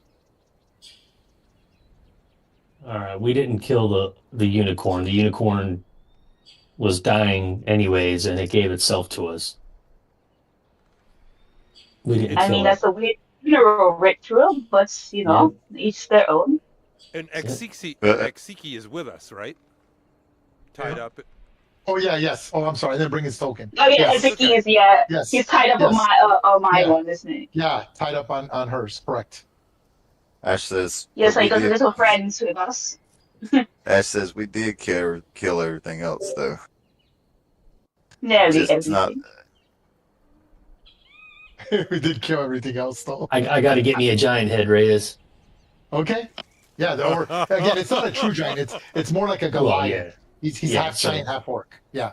But he's Its big. head's You're like, coming. holy crap. Yeah. Its head is coming with me. Okay. So I you're say in like, Dwarven, you have I'm that. like, you brought one back alive? As a witness? For what? What? You talking to me? To all of you. And, Well, and about- Dwarven, obviously Jackson can't understand what I'm saying, but Yeah. Oh, you mean the stag? Okay. You mean No, the other hunter? Ezekiel. The Ezekiel. Oh yeah, Ezekiel. no. I basically shamed him into giving up. We shamed him in giving up, correcting himself to realize that I might have spoken the words, but we worked as a team. Also, there's no rule against attacking each other in this, so it's not like we are breaking any rules. But I would like to try to convince them to leave the stag, especially the white stag, alone. We need to live in more harmony with this. We could say it's in company with the unicorn. They worship the unicorn, and you can say that it's connected to the unicorn, so they shouldn't kill it, or else bad things will happen. Oh, your town will go under as the seas will rise up and storms. They'll probably believe it. Yeah. Probably. Did you guys find any hand axes or javelins or anything like that that I might be able to use? All I've got is this little dagger here. No, there's a couple great axes. Yep. And spears Much too big and for me. long bows. No, I got a bow. What? Do you want a javelin? Is that something that you want? They're so limited what I can use. Can I you think use I'm- short swords? No, I can't. Sudil crazy. grabs like one of her only javelin that she has, like within her package, or like in her backpack or whatever, her luggage, and gives it to Barnaby. I There you go, a gift. If someone says there's a spear, then I will look at it Yeah. and say you will be able to use it better than I will. I'll grab one of those spears. Okay, so let's give you treasure and experience. 'Cause I know some of you got to go to sleep. Okay, so to the group that fought Aksiki, you find that his bow is a finely crafted heirloom item. So it is Aksiki's longbow heirloom. If you wish to keep it, unless you're going to let him keep it, that's worth 75 gold pieces. Oh, absolutely not. He's gonna take your life. So make sure you mention. I will make a history for it. Aksiki's longbow heirloom, 75 gold. Put that in the journal, and I will create a little story for it. I want to. This is what's so good about starting with the new characters is that I can put a history. Same thing with you, Jaxer. Put elven cloak given to you by the Dryad of Stagwood by Alira, and put that in the journal for me so that I can create a story to that magical item before I lose control like I did with the high levels. Okay. The group had a total of 35 gold piece among them. So this is only to Jaxer, Zadil, and whatever. That's for you to divide. They had his heirloom was worth 75 gold, and then they had 35 gold pieces distributed among them in various of coins. Okay, so we're just gonna keep it as let's say half of that is gold and half of that is silver. It would make sense that they would have silver and gold. What did you say the silver was? So, okay, here, let's keep it simple. Let's say 25 gold, and then you find 10 silver, so 20, 40, 60, 80, 200 silver coins, or 100 silver coins. So 25 gold and 100 silver.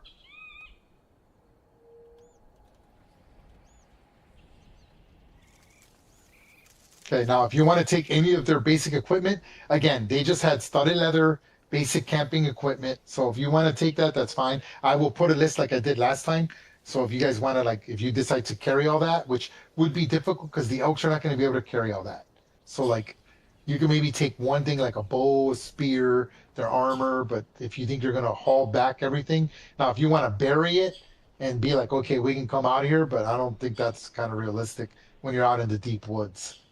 I'm just going to Right. grab the spear. And if No. there's a tent, I wouldn't mind Okay. grabbing it, but otherwise I can Okay, just buy now it. the orcs stand by. This is what the orcs had. The orcs had.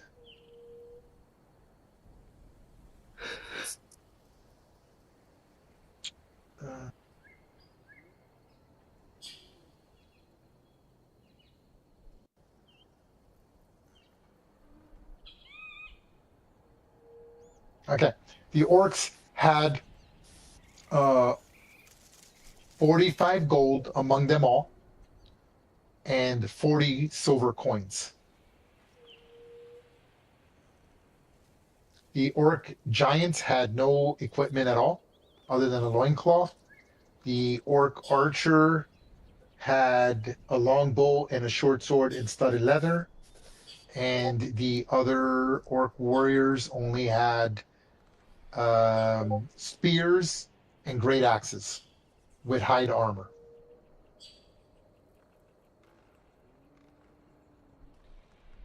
Now, I'll just say that at this point, probably Bartleby, since he wasn't here, Bartleby says, "Oh, these are long-toothed orcs. They're known for their extreme fortitude, like being enraged by blood, which you've sort of experienced, but none of them rolled. So, yeah." Okay, we ready for experience? Okay, so here's how I think we should do experience, because you each did your own encounter. I don't think we should divide the experience evenly. Do you want to divide it evenly? I'll give you the option, but I personally don't think you should. I think you should only be divided what you did in that encounter among the 3 players. What do you want to do? That works. Well, hold on. That was, yeah, split. Wait, hold on. Yeah. Could you explain what your So reason you could, is for not? Okay, so I could give you all the experience for this session and then divide it evenly among all of you, 6 of you, or just divide that encounter. Remember, they're 2 deadly encounters among only the 3, so you'll get more experience to the 3. So it's up to you. I just was wondering why you were saying you would think that we shouldn't. So you're thinking that we would get more experience individually. You will get more experience individually. Okay, then that's we can go with what you would suggest. Okay. Yeah, Okay. keep them separate. All right. Yep. Okay. So Separate, here yeah. goes. Here goes for this is the hunter and the stag. So the stag, I will consider it defeated, as in you saved it. So the white stag is worth 450 experience points. 450. Okay. You also defeated all the hunters. Stand by. Yep. Okay. So the leader was worth 700. And there were 3 hunters, which were worth 250 each. And there were 3 of them.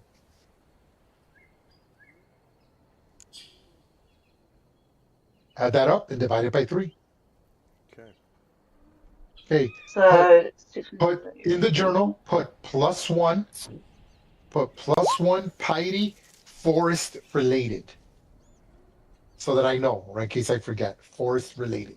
+1 piety, forest related. Put +1 order of the gauntlet, +1 emerald enclave. I should have killed this. Okay, well, hold on. Okay, we got other things. Okay, so that's it. So that's your experience, and that's it. Cool. So yeah, round to 700. So each of you get 700. Not bad. That's a good deal. Okay, to the group here, which is Ash, Adrian, and Ungrim.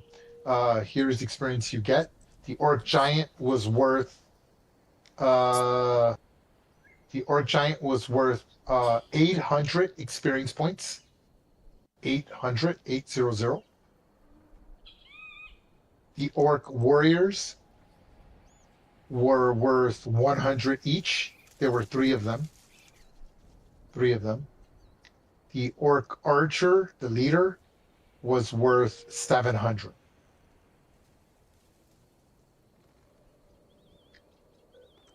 And I'm giving you half for the unicorn, which is 700.